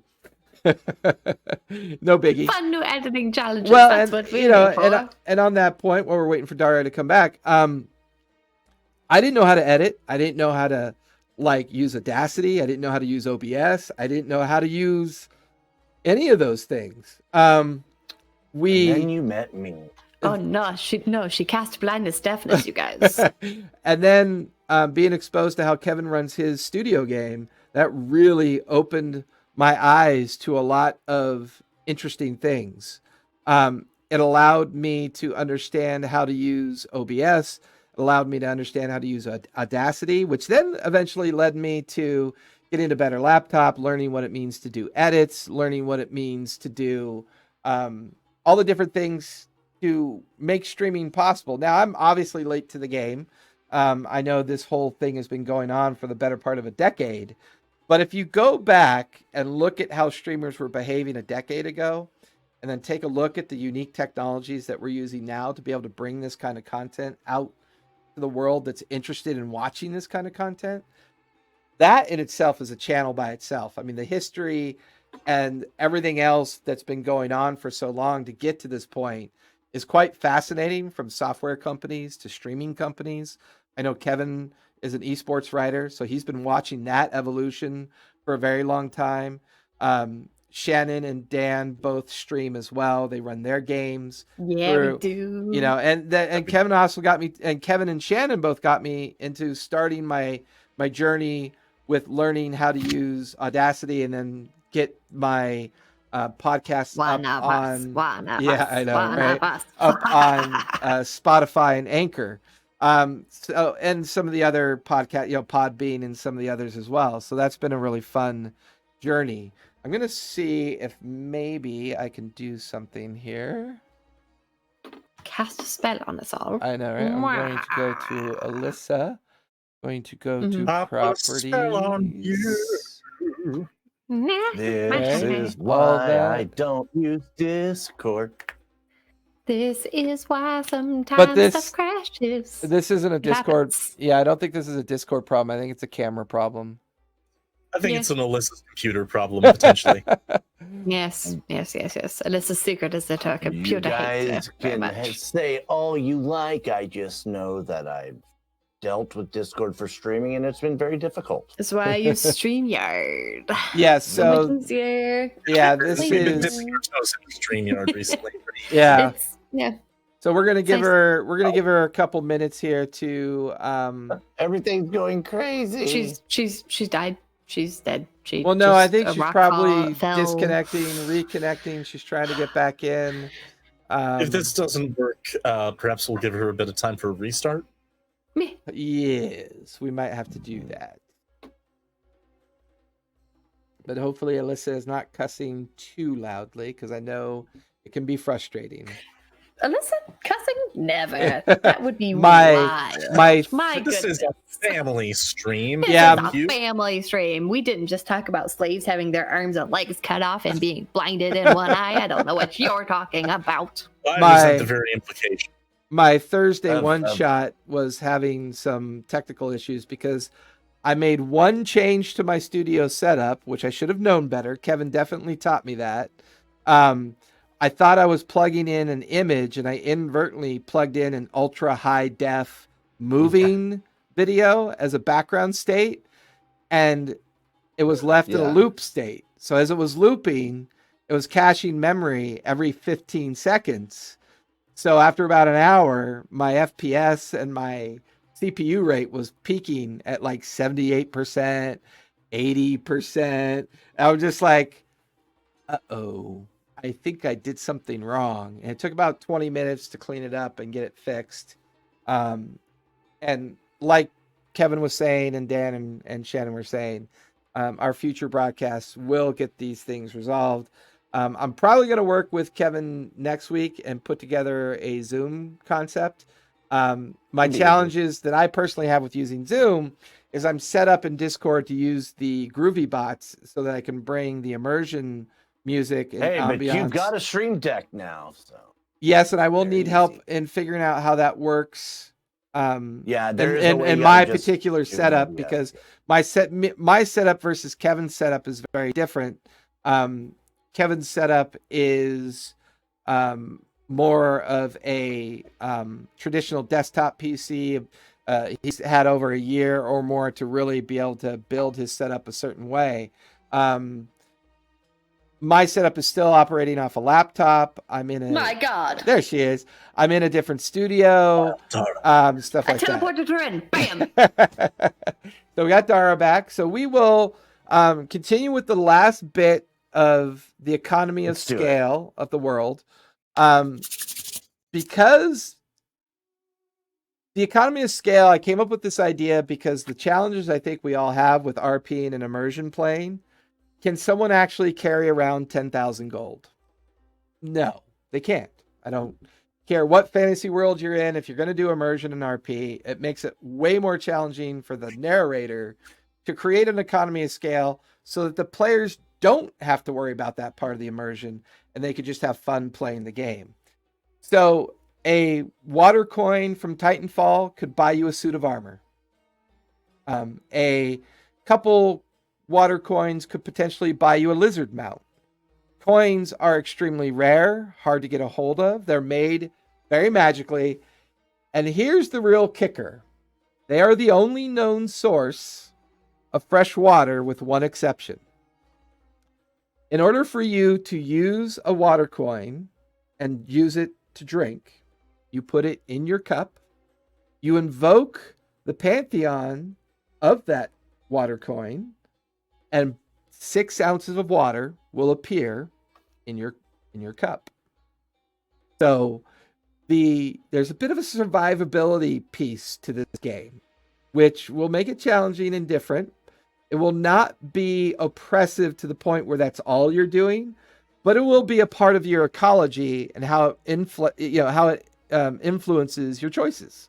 If you decide to go across the Dune Sea with only 10 coins in your pocket, you better have an alternative to fresh water, because that's going to be a real challenge. Now, during the period of light and dark, there are wind farmers that exist throughout the known world. The northern area of the Shattered Collar, the area known as the Stonewood, even areas to the west and the east are known to do this practice, where these great thin metal sheets of sails operate during the windy season, and they capture the moisture from the wind, and it funnels into magical containers that are then delivered to those of the arcane power that can either decide to create coins from them or use them as personal water reserves, or use them to possibly pay an army to wipe out a city, depending on how they consume that economy of scale. So When I kick off each one of your backstories and your journeys, there's going to be a moment in time where I'm going to tell you what your wealth is, but most of your physical wealth is handed to you. One other thing I did mention, the lack of wood and the limited amount of organic material has made farming and food very unique. A lot of reptilian and poisonous type amphibians are often harvested or domesticated. In the old days, if you were to see a herd of cow, you're more likely to see a herd of shale lizards that are being farmed for their skins, their meat, their organs, their bones, in order to utilize them completely. Wood can't be burnt because it doesn't exist. So boggy material, dung, and other methods of fires being produced. Fungus and lichen have become more of the organic staple of regular foods as it relates to the flora of the world. So it's not the same tavern existence that the world once knew. One does not simply walk into the Jaded Spirit or the Fungus Among Us bar and order a glass of ale, a nice wedge of cheese, a bit of bread, and some nice sliced roast beef. That world is long gone, and for the immersion purposes of your characters, you've never known that world. You don't even know what that's like. And the last piece I will... So what you're saying is that throughout the duration of this entire game, we can't drink anything, right? As players, we have to starve and dehydrate ourselves to be method. I've been starving myself for a year to prepare. Be so method. My God. All right. She's going to be the Joker. Hey, I resent that. You resemble that. With that in mind, the last little bit I'll explain is how magic works. So that there's a clear understanding that as your characters evolve, those of you that are magical, this is stuff that you understand as a basic way that you've come into existence with your magic. All magic is a bit wild. You have no control over when it's wild and its results, but as you gain more information and knowledge about it, it diminishes in effect. The two most powerful magics are Necrotic and Abjuration. The reason why these are very powerful is because when Talona tried to save this world at the last minute, she pulled all of her magical existence into the world, and that's what the world feeds from when it actually tries to conduct magic. This caused Talona to leave the world for what's perceived a period of time. The devout think she's still there. The devout think her magic is her, and therefore that's why you worship magic. That's why magic is the fundamentals of life for all those that obtain and have power. Whether or not those that have power truly understand the nature of Talona is yet to be seen, because Talona's existence is believed to be of one nature, but her truth is still very much unknown. It's known to some in secretive societies, and they have their suspicions. But in some cases, to walk into Titan's Fall and proclaim yourself a follower of Sinder, Symphoneus, or Inderfan could get you killed outright.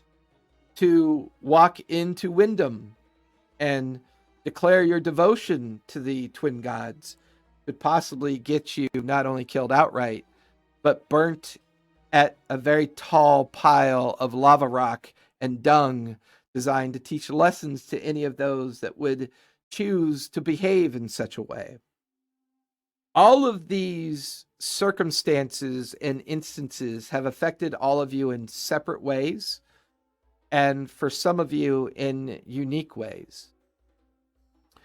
We're going to take a minute here to join Somne as he is about to meet his warlord King Sut and be sent on a journey that could possibly kill him or end a war that has destroyed millions and keeps tens of millions in perpetual servitude and has created a diaspora of suffering unlike anything most have ever seen.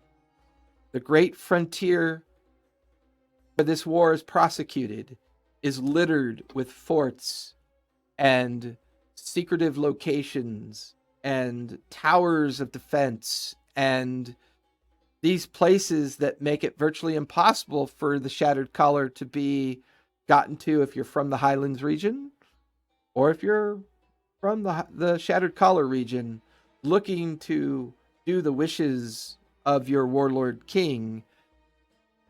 Very challenging.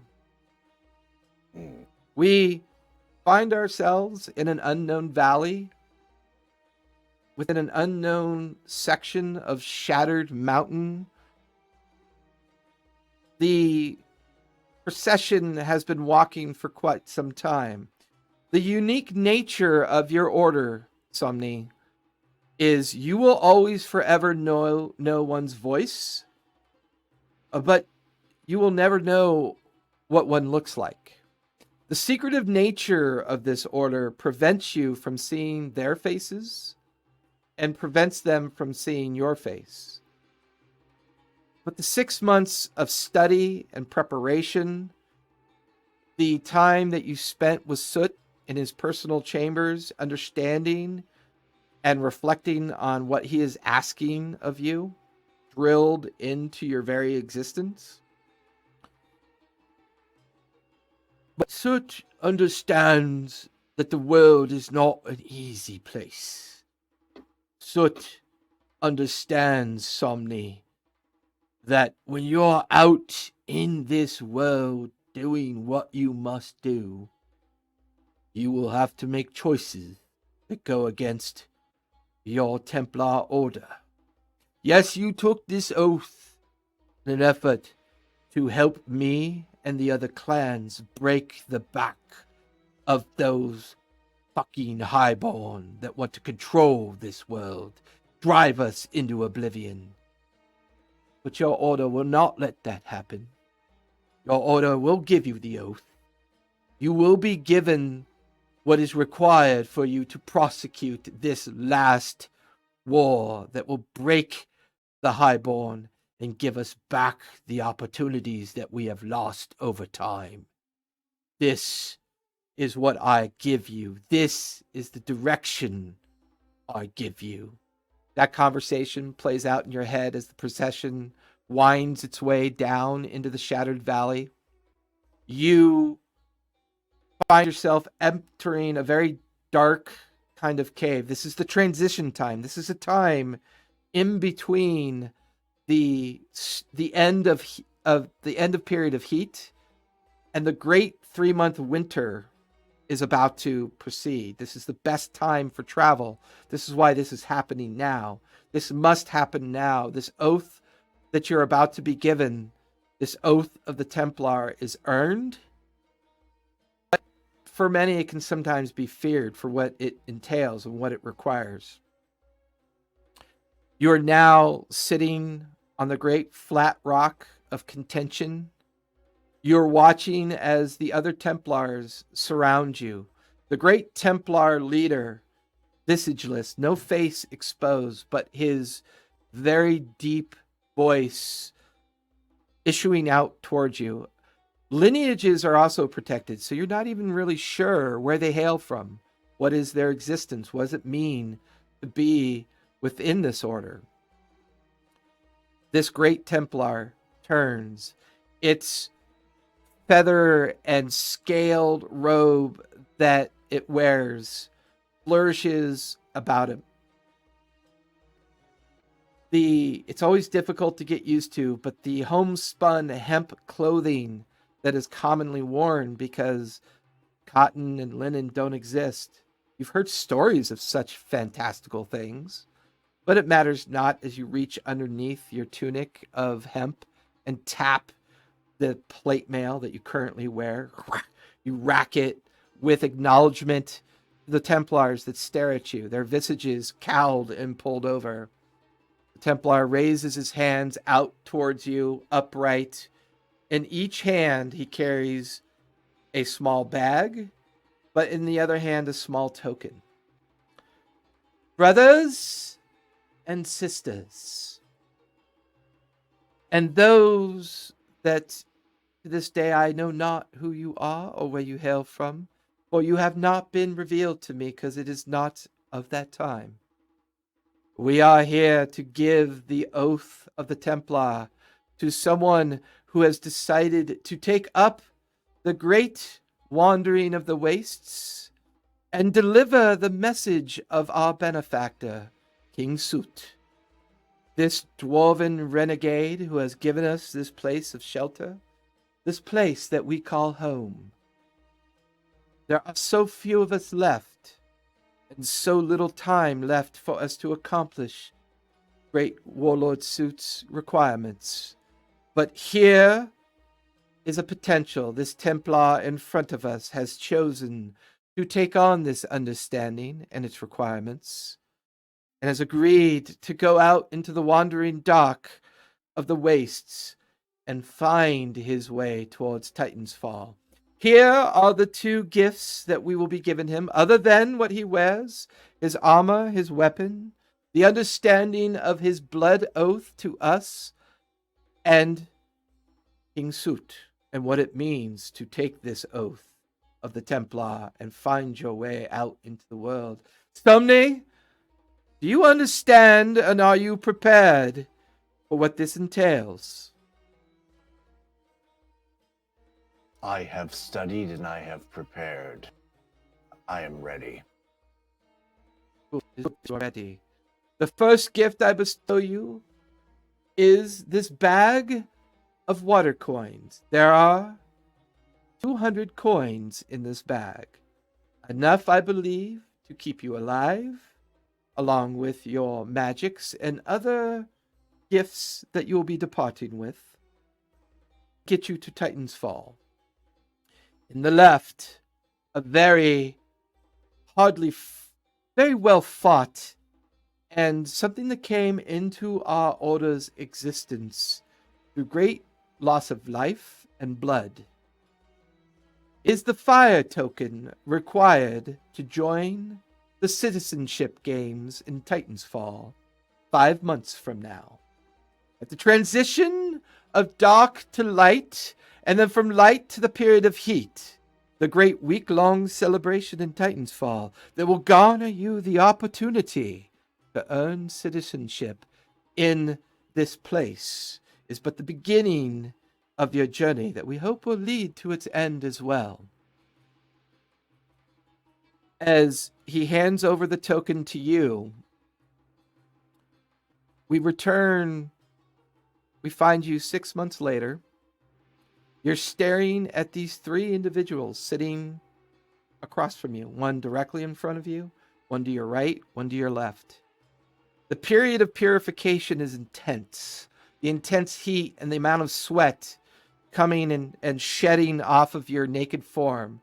Nothing more than a simple pair of hemp shorts that you're currently wearing.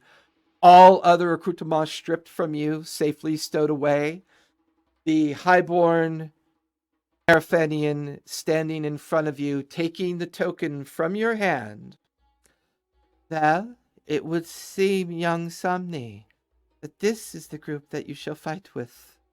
You look across to see the form of Grayson stare back at you. You look at the form of Dara staring at you as well. And the dark, sunken eyes of Hollow looking at you. As you realize this highborn staring at you, the match for citizenship, well, it is quite unique.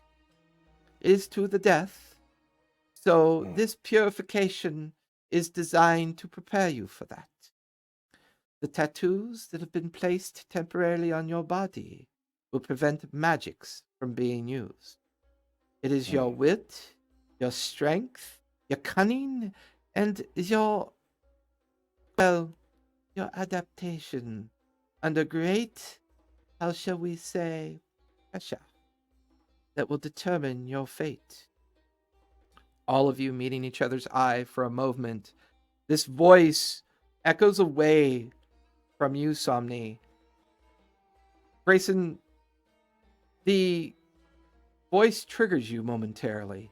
You find yourself in a familiar warren, sitting on a familiar rock, reading through a familiar book. You can hear the drum beats and the shamanistic music that is currently playing. You have patched up things with your family. You've decided to take on what it means to be a Gallohal and what that meaning actually is. The priestess comes into the room that you're sitting in. She is festooned with many tattoos, her pale skin colliding with her suntan skin. Her white, black, silvery hair entwined down the entirety of her naked form. Only a blade in one hand and a small offering of a cup in the other hand. You stand up. She looks at you and goes, "Ah, good. I am glad that you have made this decision, Grayson. I understand it was with great difficulty to make amends with your family. But to become a vision warden and to be a child of the Warrens is very unique indeed. We have not sent out a vision warden of this particular family for a very long time. And they are missed. They are definitely missed. But I hold here the anointments required for you to take this quest, to undertake the saving of your people, to find that place where we can finally go to restart our lives, abandon this hellscape, to feel the wind and the wooded forests on our face, because, as you know, the storytellers often speak and keep this dream alive here in the Warrens. And she points to some of the root systems that still exist in their wood form. The great funguses and lichen that grow off of them that often feed your people for months at a time. This is but a memory of what we once were and what we are still capable of. Whether or not this can be found in this world, or as our goddess has gifted us, Sinder gives us the occasional vision to find this other place that we may go to and find the freedom that is required to bring ourselves back from the brink of extinction and devastation. Every year we send but one, and this year it has been decided that you will make this journey. Hopefully your vision will be one that shows you what you must do. Please, if you would, come with me and descend. I'll get up and just look at her and say, sure. No pressure, right? Ah, yes. No pressure. To save a species is no great deal, correct? I think that if I fail, it won't matter much to me either way. Fair enough. It, however, will matter a great deal if you succeed. Though there's a great deal of hope that rides in on that being a possible outcome as well. But yes, the world we send you out to will be very dark and very dangerous. We hope to send you with the tools required for you to, well, earn your place wherever that vision takes you. And the two of you walk these series of stairs, these great drum beats beating off in the distance, these great hollowed musical horns trumpeting as you ascend. You are witness to not only the crowd of priests and priestesses and others who have decided not to declare what they choose to be, but yet their magics and understanding of the arcane are very necessary for the ascension of the city of Frozen Heart. its ascension up into the many miles of atmosphere that will allow it to avoid the cataclysmic effects of weather that will create a great deal of hardship. This transition from the period of heat, dark to light, as it ascends, it is ascending because soon, in about 5 months, it'll take that much time for it to ascend. And during this period of time, it'll require all their efforts, all the clans to come together. The family warns to do their best to make sure that this 50 square mile city of petrified forest travels up into the air, secures its safety as best it can,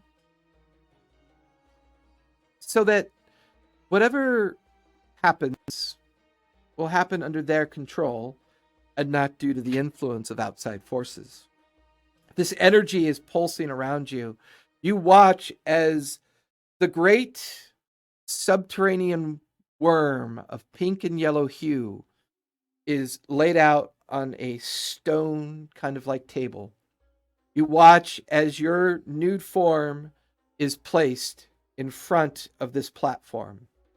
The priestess walks over to the worm, takes out the dagger, and slices across the side of its form, and the essence of its interior spills out into this hollowed out skull-like cup that's being held by the priestess.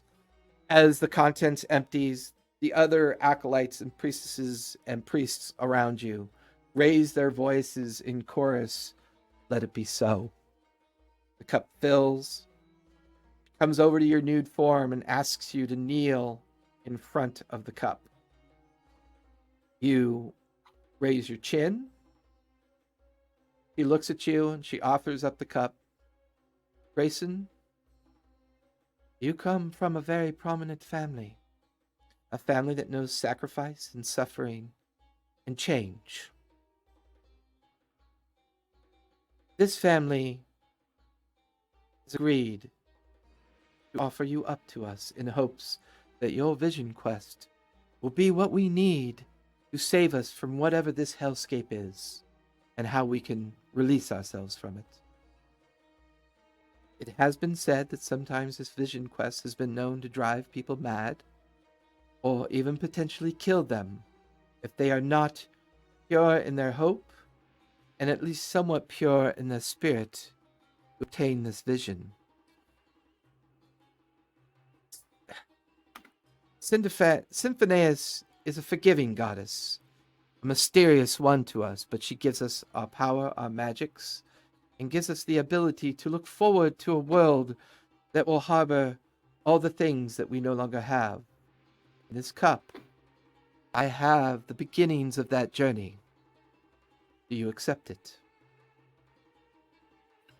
I try really hard to ignore all of the people paying attention to me right now and try to not fiddle with something somewhere and focus on this person. And what's interesting about that, I mean, to a certain degree, the ceremony requires the full exposure of the body. So there's actually the only thing on you really is your hair. I mean, there's nothing else for you to really to fiddle with as you are laid bare nude in front of this procession about to drink the concoction that is supposed to grant you your vision. It's almost as if I also tried to choke back thoughts of, being sacrificed by my family based on the way that she has explained this. Tried to think that maybe, hopefully, they had pure intentions. And she senses your hesitation. She looks at you and goes, "Grayson, fear is what keeps us alive. Stupidity that kills us. When you are out in this world, hold on to that fear. It will save you. It'll keep you from making mistakes. And even if you do make mistakes and survive this out in this dark world, fear is okay. Fear means you're alive. You're surviving. and you understand the importance of life. And she puts her hand underneath your chin, begins to pour the potion into your mouth, and in a flash of light, draws the blade across your throat. Your throat opens up, the concoction numbs your senses. Your nude form collapses to the ground, drifting into unconsciousness, savoring a strange feeling that's always been harbored at the back of your mind. What does death feel like? What must it feel like? This must be what it feels like as you drift into a darkness unlike any that you've ever experienced. All around you, you can see small, thin, silver-like threads drifting in and out of your focus. Your form is on its side, drifting through this space. I need you to roll a charisma save, please, Grayson. Good thing I have no bonus to that.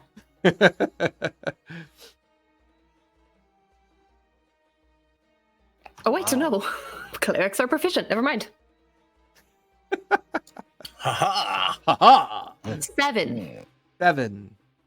As you drift, you're watching the occasional silver thread separate and darken and drift off into the primordial sea. You look below, you can see the fringes of your world and your very own thin thread connected from you down into this world. Swirling about this thin thread are chaotic forms that make no sense, attempting to sever it, striking at it. These forms are being batted away, defended, and attacked by this golden white silhouette-like form, very feminine in nature, garbed in very bright yellow and pinkish hues and white hues, wielding a mace in one hand and a very stout kind of shield in the other. Emblazoned on this shield is Symphoneus's form, her symbol. It drifts further up this thread as you're staring and watching this happen. You're unable to respond. You watch as the last of these forms of chaos wither and dissipate. This translucent form that you could only hope must be Symphoneus floats around you, her neutral visage very resting. Her smile, however, warm, just very inviting. And she tilts her head and looks at you and goes, "Child, you are here for a reason, are you not?" I like to think so. Do you see that thin thread below you? I look down and I presume that I do, so I just nod. I can sever that for you and take you away from all of this. I can take you to a world of plenty, where hope still exists, that still has fresh water and fresh air, that has the changing of the seasons. I can take you to a place unlike any that you've ever known. Or I can send you back. Is that world at the other end of this thread? There is no other end. There is your end and your connection. I merely sever the thread, take you, and put you in a better place.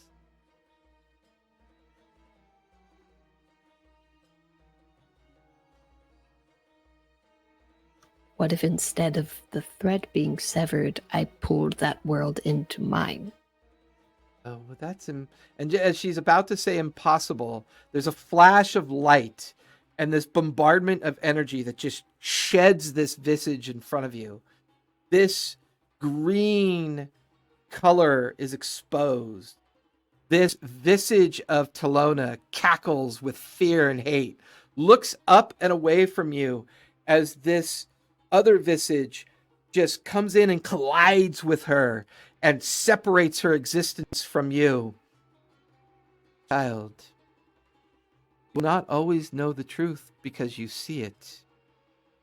But yes, the truth is here, the truth is there, but know this. The very battle for your soul will expose opportunities unlike you've ever seen. You will be my warrior. You will be that will save your people.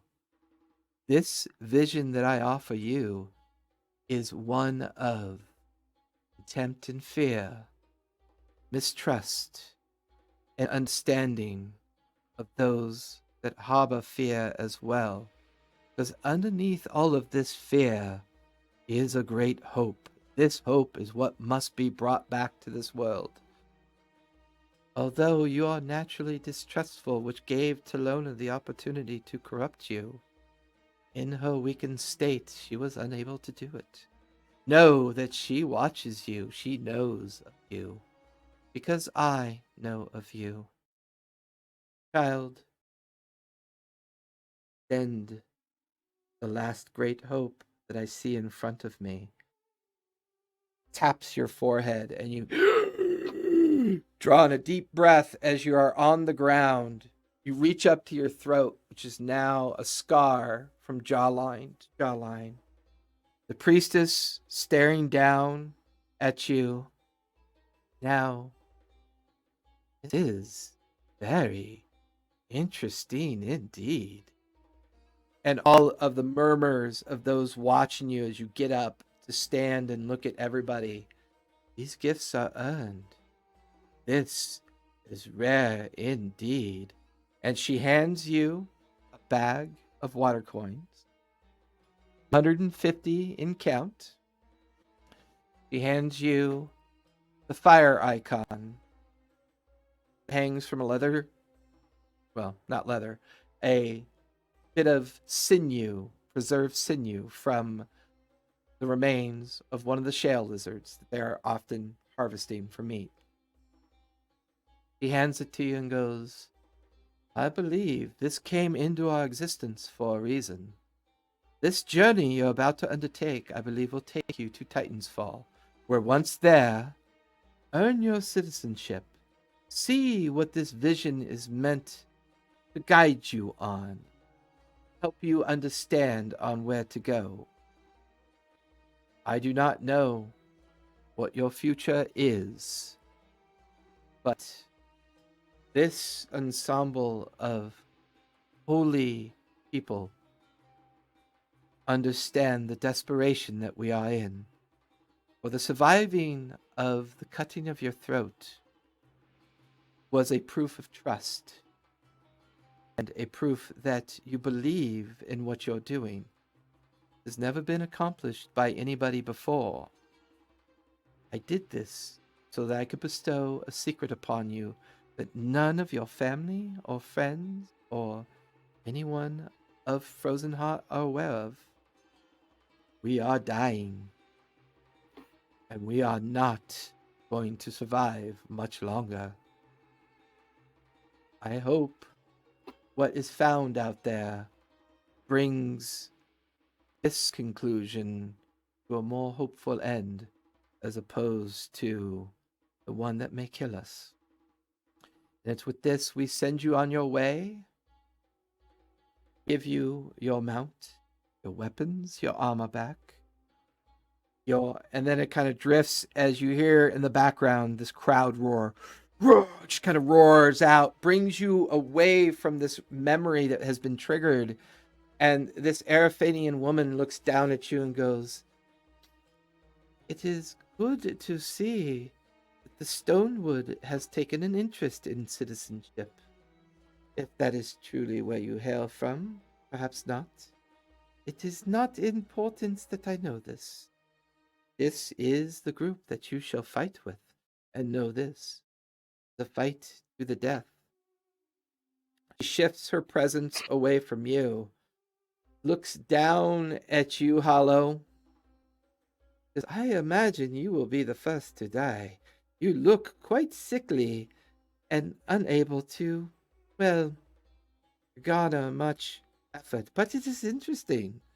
The wages that are being made for your success are, well, profoundly high. Odds are, one way or the other, you will make quite a few people rich. There is one out there, family Abernathy, that seems to want to make themselves rich in a different way with understanding. And as she drones on, this is a similar speech you remember hearing from the caravan master of the series of metal sleds that you have been focused on. You look back across these sleds, you see the great shale lizards that are pulling these sleds, making their crowing-like sounds and bird-like clucks as they pull along. Behind these sleds, the great nomadic village known as Weatherhop that sits on the back of a massive brontosaurus, maybe 500 feet in length, 100 feet in width, as its huge lumbering mass carries a small warren of huts made from adobe and stone and bone and the skins of the animals that you harvest. This great caravan making its way across the great highland wastes, searching for the things that keep you alive, put coin in your pocket. But for you, a different reason. That memory fades as you find yourself in front of a massive rock face, partially obscured by great dunes of sand. It has been recently shattered. You find yourself stepping into this rock face. And as you walk down its stairs, you are in a tomb of some unknown origin, but it intrigues you because as you come in, the petrified forms of what you believe were once called books, made in the old way, are sitting broken and shattered across the floor. A great pedestal lies in front of you of rock and cinder. This room is not very big, maybe 30 feet in diameter. No other exits or entrances.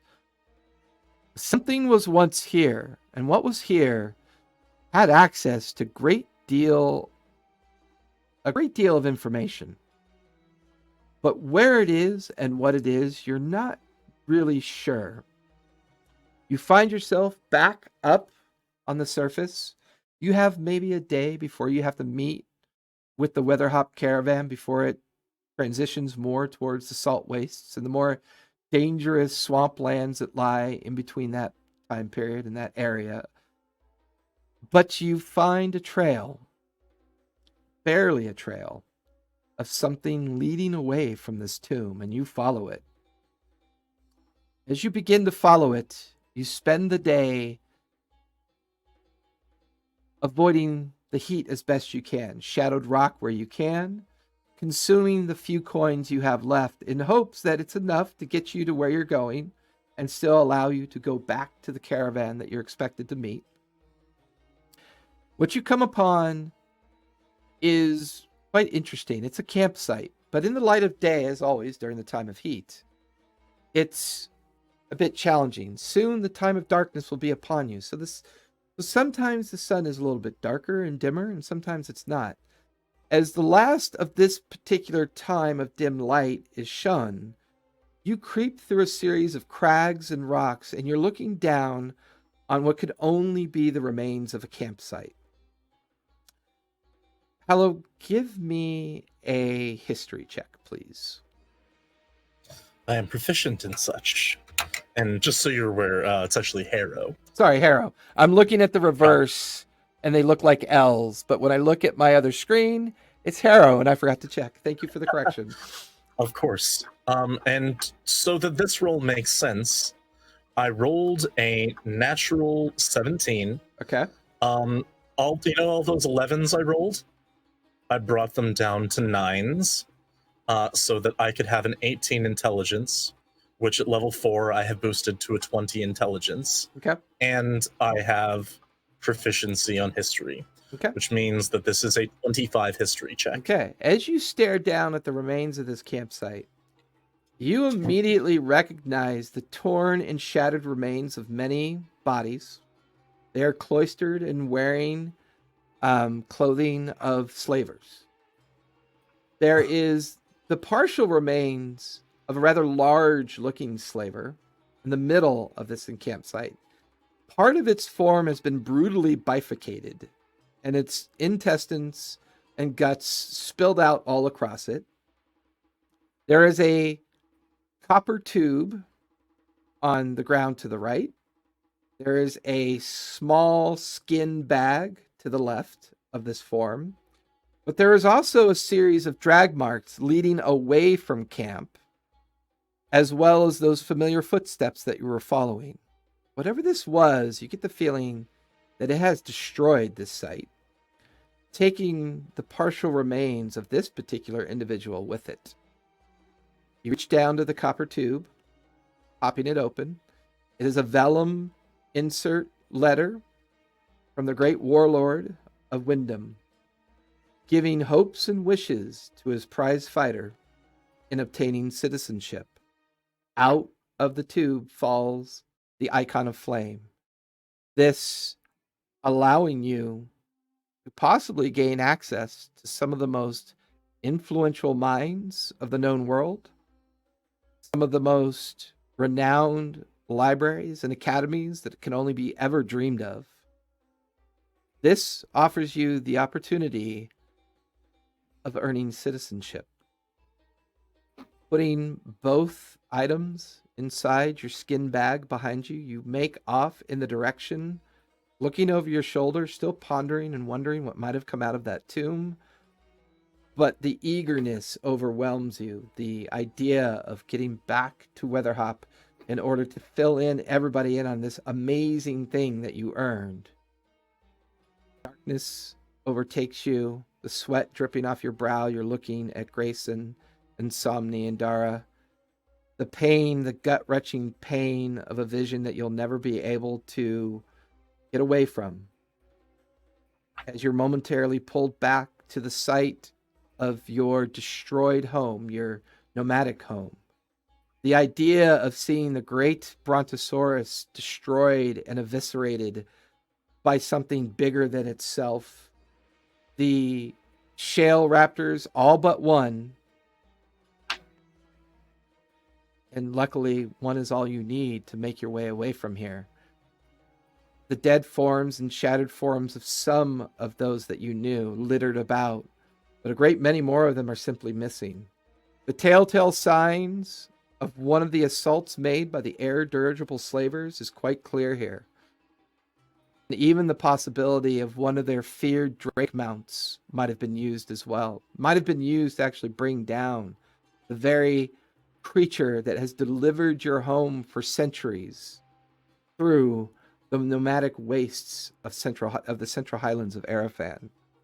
This vision fades as you look and feel the sweat bead on your brow, drop from your nose, and you can hear it kind of splat onto the dry floor at your feet.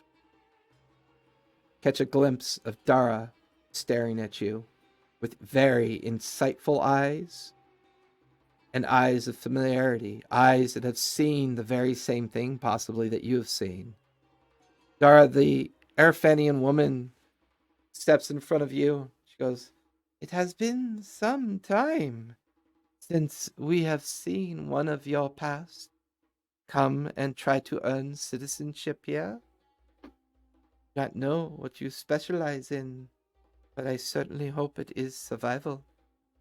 To be an orc citizen of Titan's Fall is quite interesting. Care little about how much blood courses through your veins, as long as blood that pays the tax or earns the right to be a member of this society. I hope you have brought your best self to this. And as this monologue goes on in front of you, the racial overtones and the obvious misgivings and mistrust of one of your background playing out in front of you brings you back to a memory that you've been trying to wipe from the very existence of your life for a very long time. Freedom earned is the tastiest freedom of all. Freedom earned on the death of those that help you gain your freedom is bittersweet, to say the least. It's created a rage and a caution inside of you that has kept you alive all these years of wandering the wastes, seeking out those slavers that would dare ever do things to others that they have done to you. The screams, the yells, the fear, the childlike self cowering in the dark, yelling at the abandoned gods as to why do we suffer? Why do we continue to be plagued by you? Why do you not save us? Is this the playthings that we were meant to be? As you lift the chin of the human slaver in your hand, drawing your weapon across its throat, severing the windpipe, feeling that reassuring popping noise as the air escapes its neck and it falls to the ground limp and lifeless. Blood covers you from the neck down to your ankles. All 15 of these slavers have died in their sleep. Unfortunately, as you make your way over to the makeshift cage that is on one of the familiar iron sleds that they often use to haul their materials around and their captured slaves, you find the thin, tattered remains of a barely conscious goblinoid figure. Its white, wispy hair, its nude form lying at the bottom of the cage, raspy breathing, barely contained. But in its hand, it holds on to something that you cannot see. Dara, give me an insight check, please.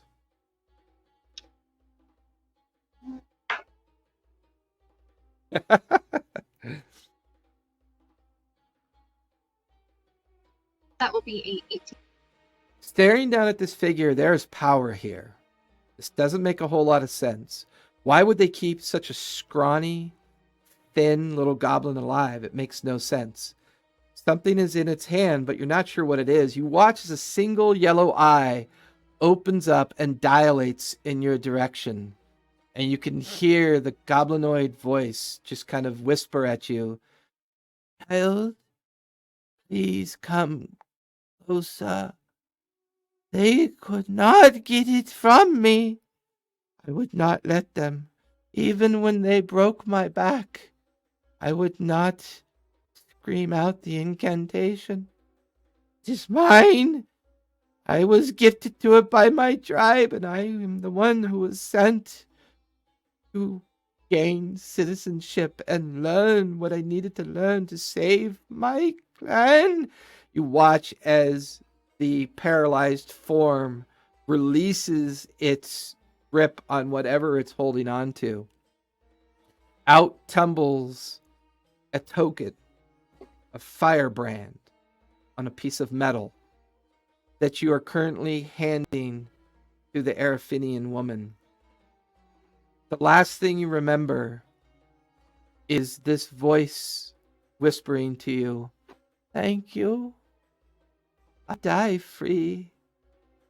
That is so important to me. Thank you."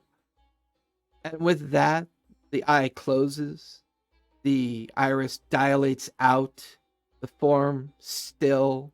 The last bit of breath exiting out of the goblin's body. Staring down at it, you clench in your hand, and without even realizing, you're back in that room, that chamber of solitude, of purification. The Arafan woman looks at you, eyebrow raised, as you don't even seem to be entertaining her speech anymore. The great crowd in the background, yelling at the top of its lungs, hollering, bringing you all back from your memories and dark tidings that have all safely brought you here 6 months later. This journey of survival, seeing limited understanding of the world, meeting on occasion friends that you could not bring with you, but you know they're out there. Stumbling across hidden warrens and hidden communities. There is still hope in this world that you've had to walk through to get to this point. Individually, you came here to gain your citizenship, but you now realize that trusting each other with each other's lives is the only way that you're going to earn this citizenship. Now, good people, we are at the end of the purification rites. You will be allowed a few more minutes of containment and understanding. And in these few minutes, you will be prepared for this great fight that you are about to join. And she looks as you watch these massive rock doors just swing open, and the full animus of the crowd washes over you. It's loud gyrations causing all of your eyes to just like shock. You never knew so many people could exist in one space. Thousands upon thousands of people are orchestrated in these great gateways and flying vessels and floating mesas, all looking down upon this great coliseum that you're staring out to. And this crowd washes over you, a bit of fear, but anxiety kind of overwhelming each one of you at the same time. The Arafanian woman looks from each of you and goes, "Well, I wish you luck. I do certainly hope that you are successful. I wagered 10 coin on you. I like the look of this group.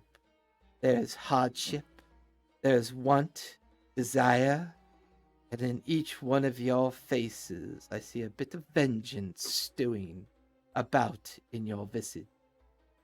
I wish you all the luck." And that's where we're going to finish tonight.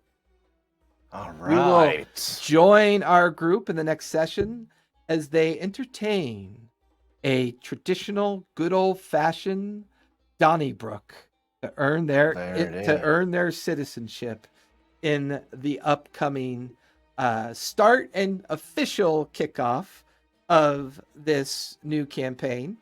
Hope everybody had fun. We have a few minutes here. That was a blast. Thank you.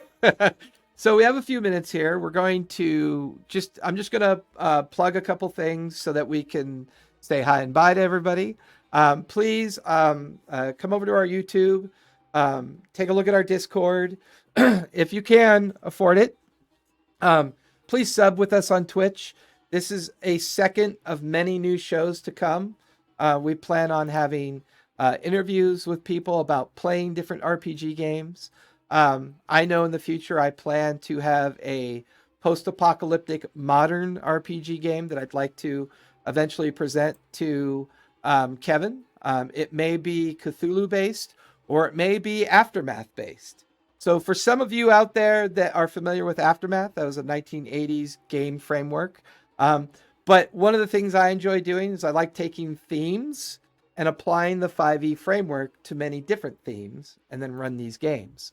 As we are all here members of RPG Chronicles, but please sub to us on Twitch. That helps us out. Subscribe to our YouTube channel because we do put a lot of different types of content there. We are at Spotify. We have a website. If you go to our About in either Twitch, you can find us on Twitter and Instagram.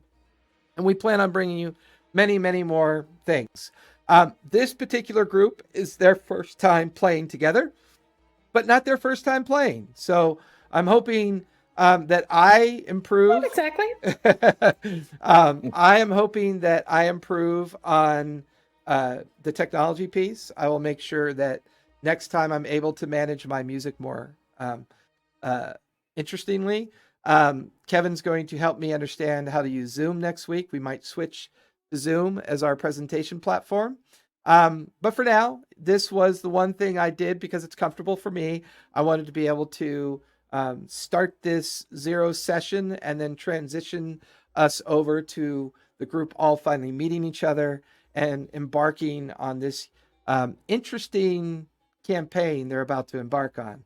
For very unique personalities found in a very unique situation, all with very unique desires, but none of which can be accomplished by themselves.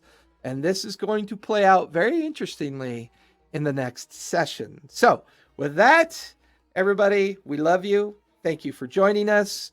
And we will see you Sunday for Basilica of the Cudgel. And Sunday. And then Friday for Age of Arcanum. Thanks, everybody. Stay safe out there. Be kind. And don't forget to play a game. Bye, everybody. Can't wait to see you. Bye.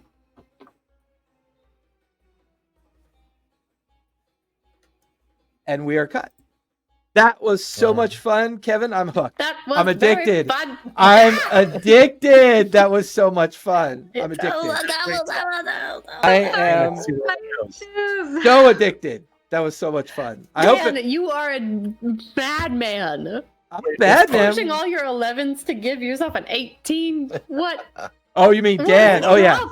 Dan is logic. Human bonuses. I don't think a bunch of 12s are going to help me more than a bunch of 10s.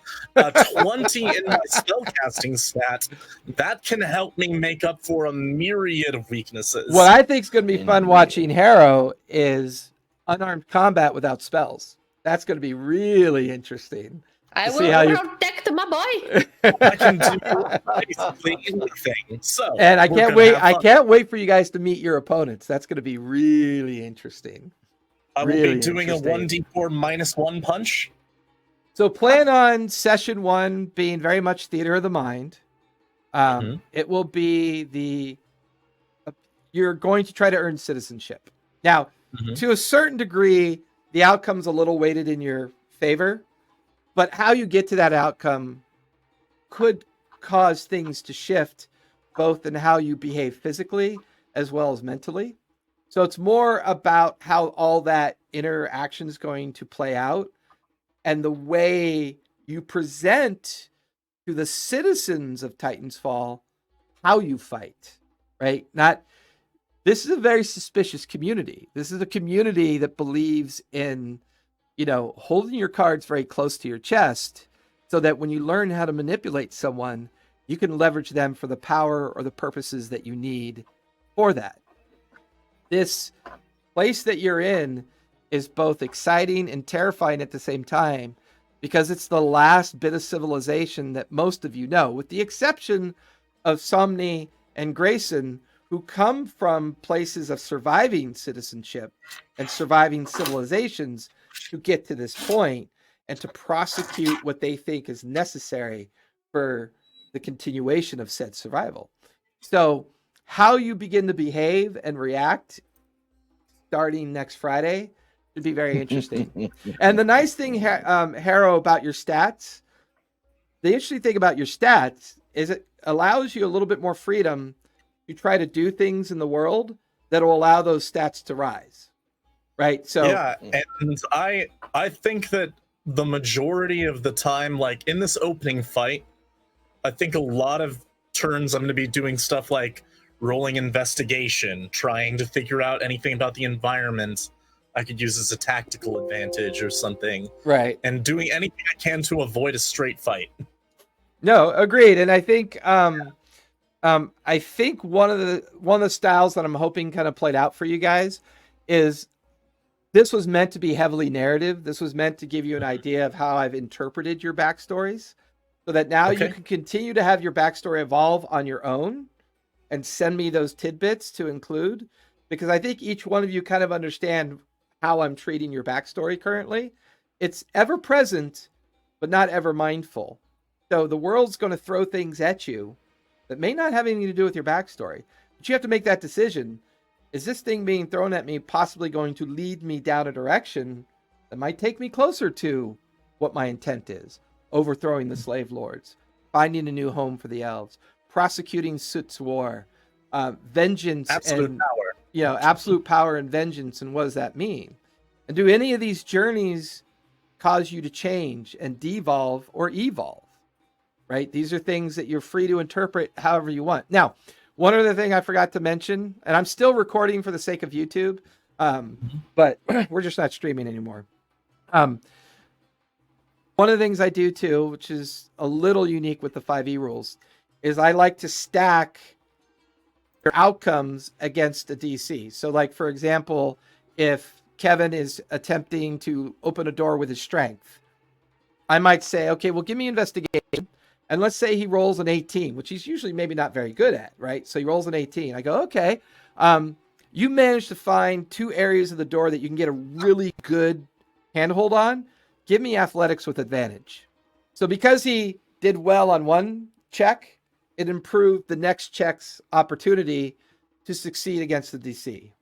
So because at higher levels, like, if you're on the back of a shale lizard and you want to jump onto the iron sled that's being pulled at 30 miles per hour, I'm going to say something like, well, give me animal handling. Let's say you roll a 9. Well, your DC to jump from the shale lizard on the sled just got higher because your control of the animal just got wonky and it'll be described as such. So I tend to use the DC as a way to connect all the attempts to determine if you get advantage or disadvantage, the number goes up or goes down.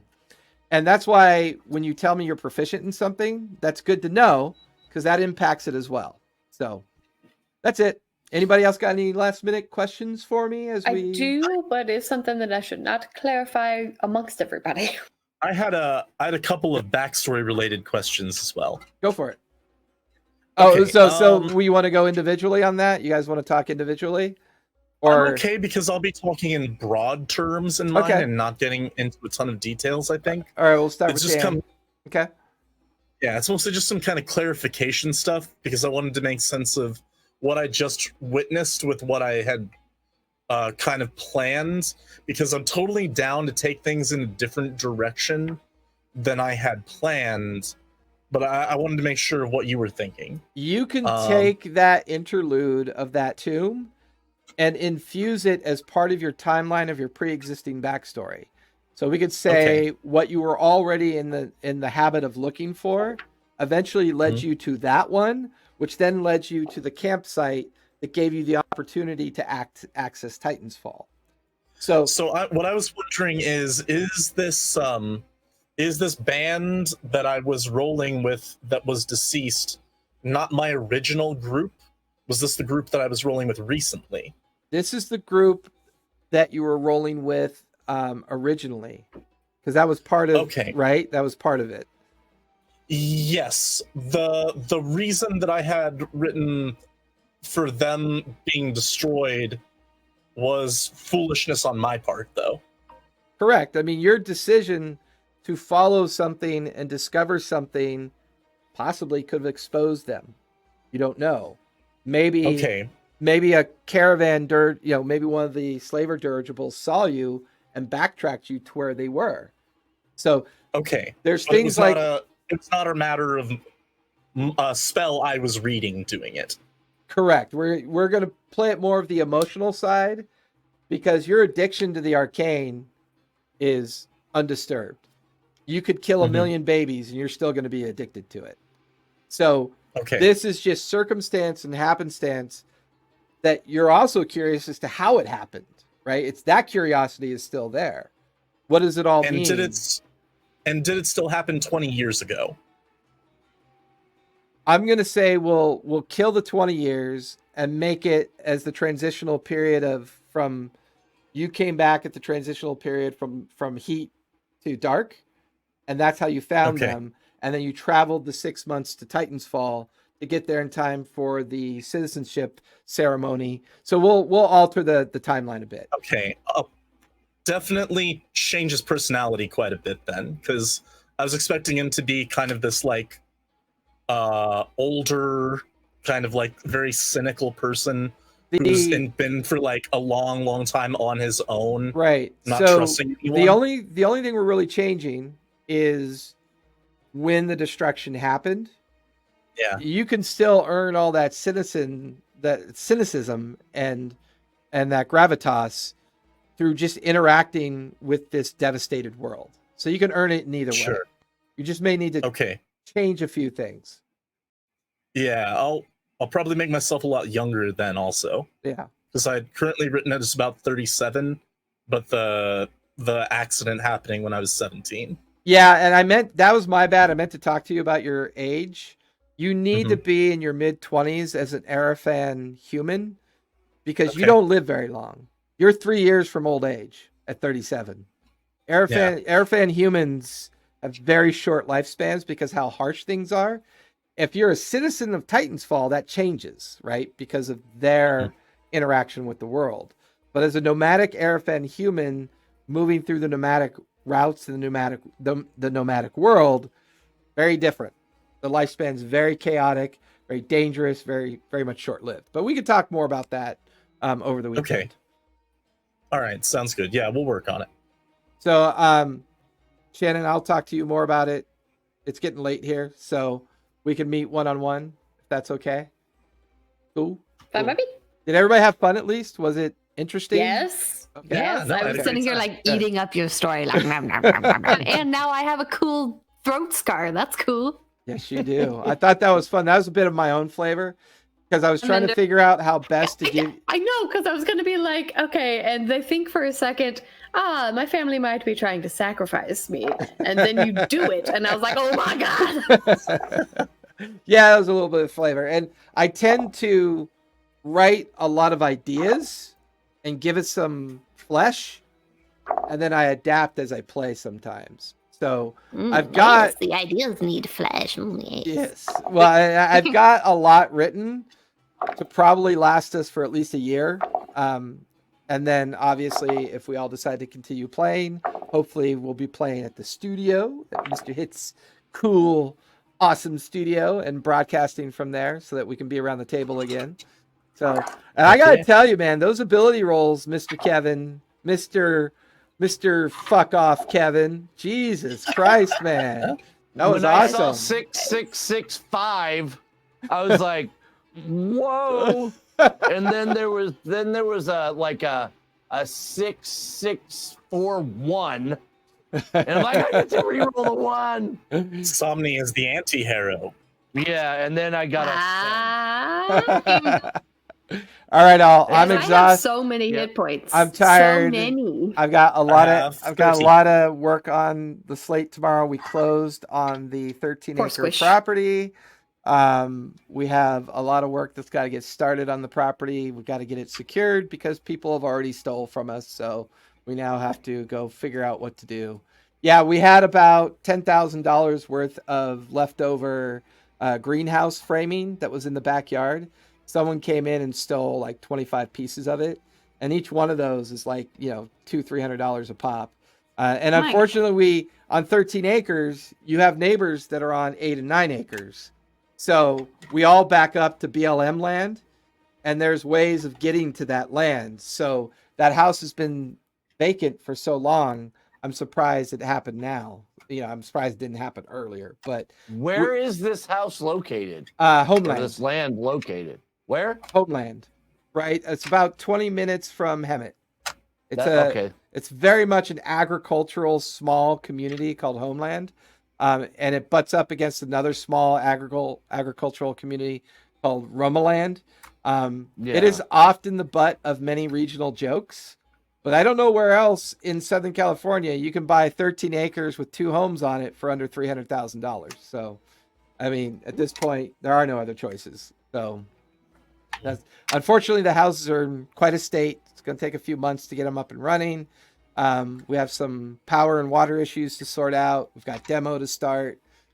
I plan on moving my RV onto the site hopefully by the first week of February, so that I can start installing cameras, the nighttime lighting, getting all the flood lighting in. So my Saturdays are going to be busy. My Sunday mornings will be busy, but my Sunday evenings will not change, and my Friday evenings will not change, because I got to tell you, Kev, I very rarely ever get this level of continuity in my storytelling, and that was fun. I was like, I didn't even feel like I was on a camera. I felt like I was in a room with you four and narrating and giving you the immersion experience that I feel that, players want, based on how I like to run my games. But Yeah. there is always improvement. So message me, send me tidbits of information. Am I too close to the microphone? Am I squirming too much? I'm a natural fidget. I'm a bit of an OCD guy. So anything that you think will help me improve, let me know, because I'm a very transparent person. I will always give you feedback purely based on your characters, because that's the thing that's playing out the most. Other than that, you do you, and I do me. And I really like the diversity of this group. I think it's pretty fucking cool. I think this is a pretty solid diversity that I like represented with a very, very ethically challenged campaign. I think it's going to be interesting. Somebody So- said very nice things in the chat. I had to screen cap it because it was very sweet. All right, y'all. Love ya. Stay safe. All right. Talk to most See of you you on on Sunday. 2 of you Have on a wonderful Sunday. night. Yep. See you, kids. Bye. Bye.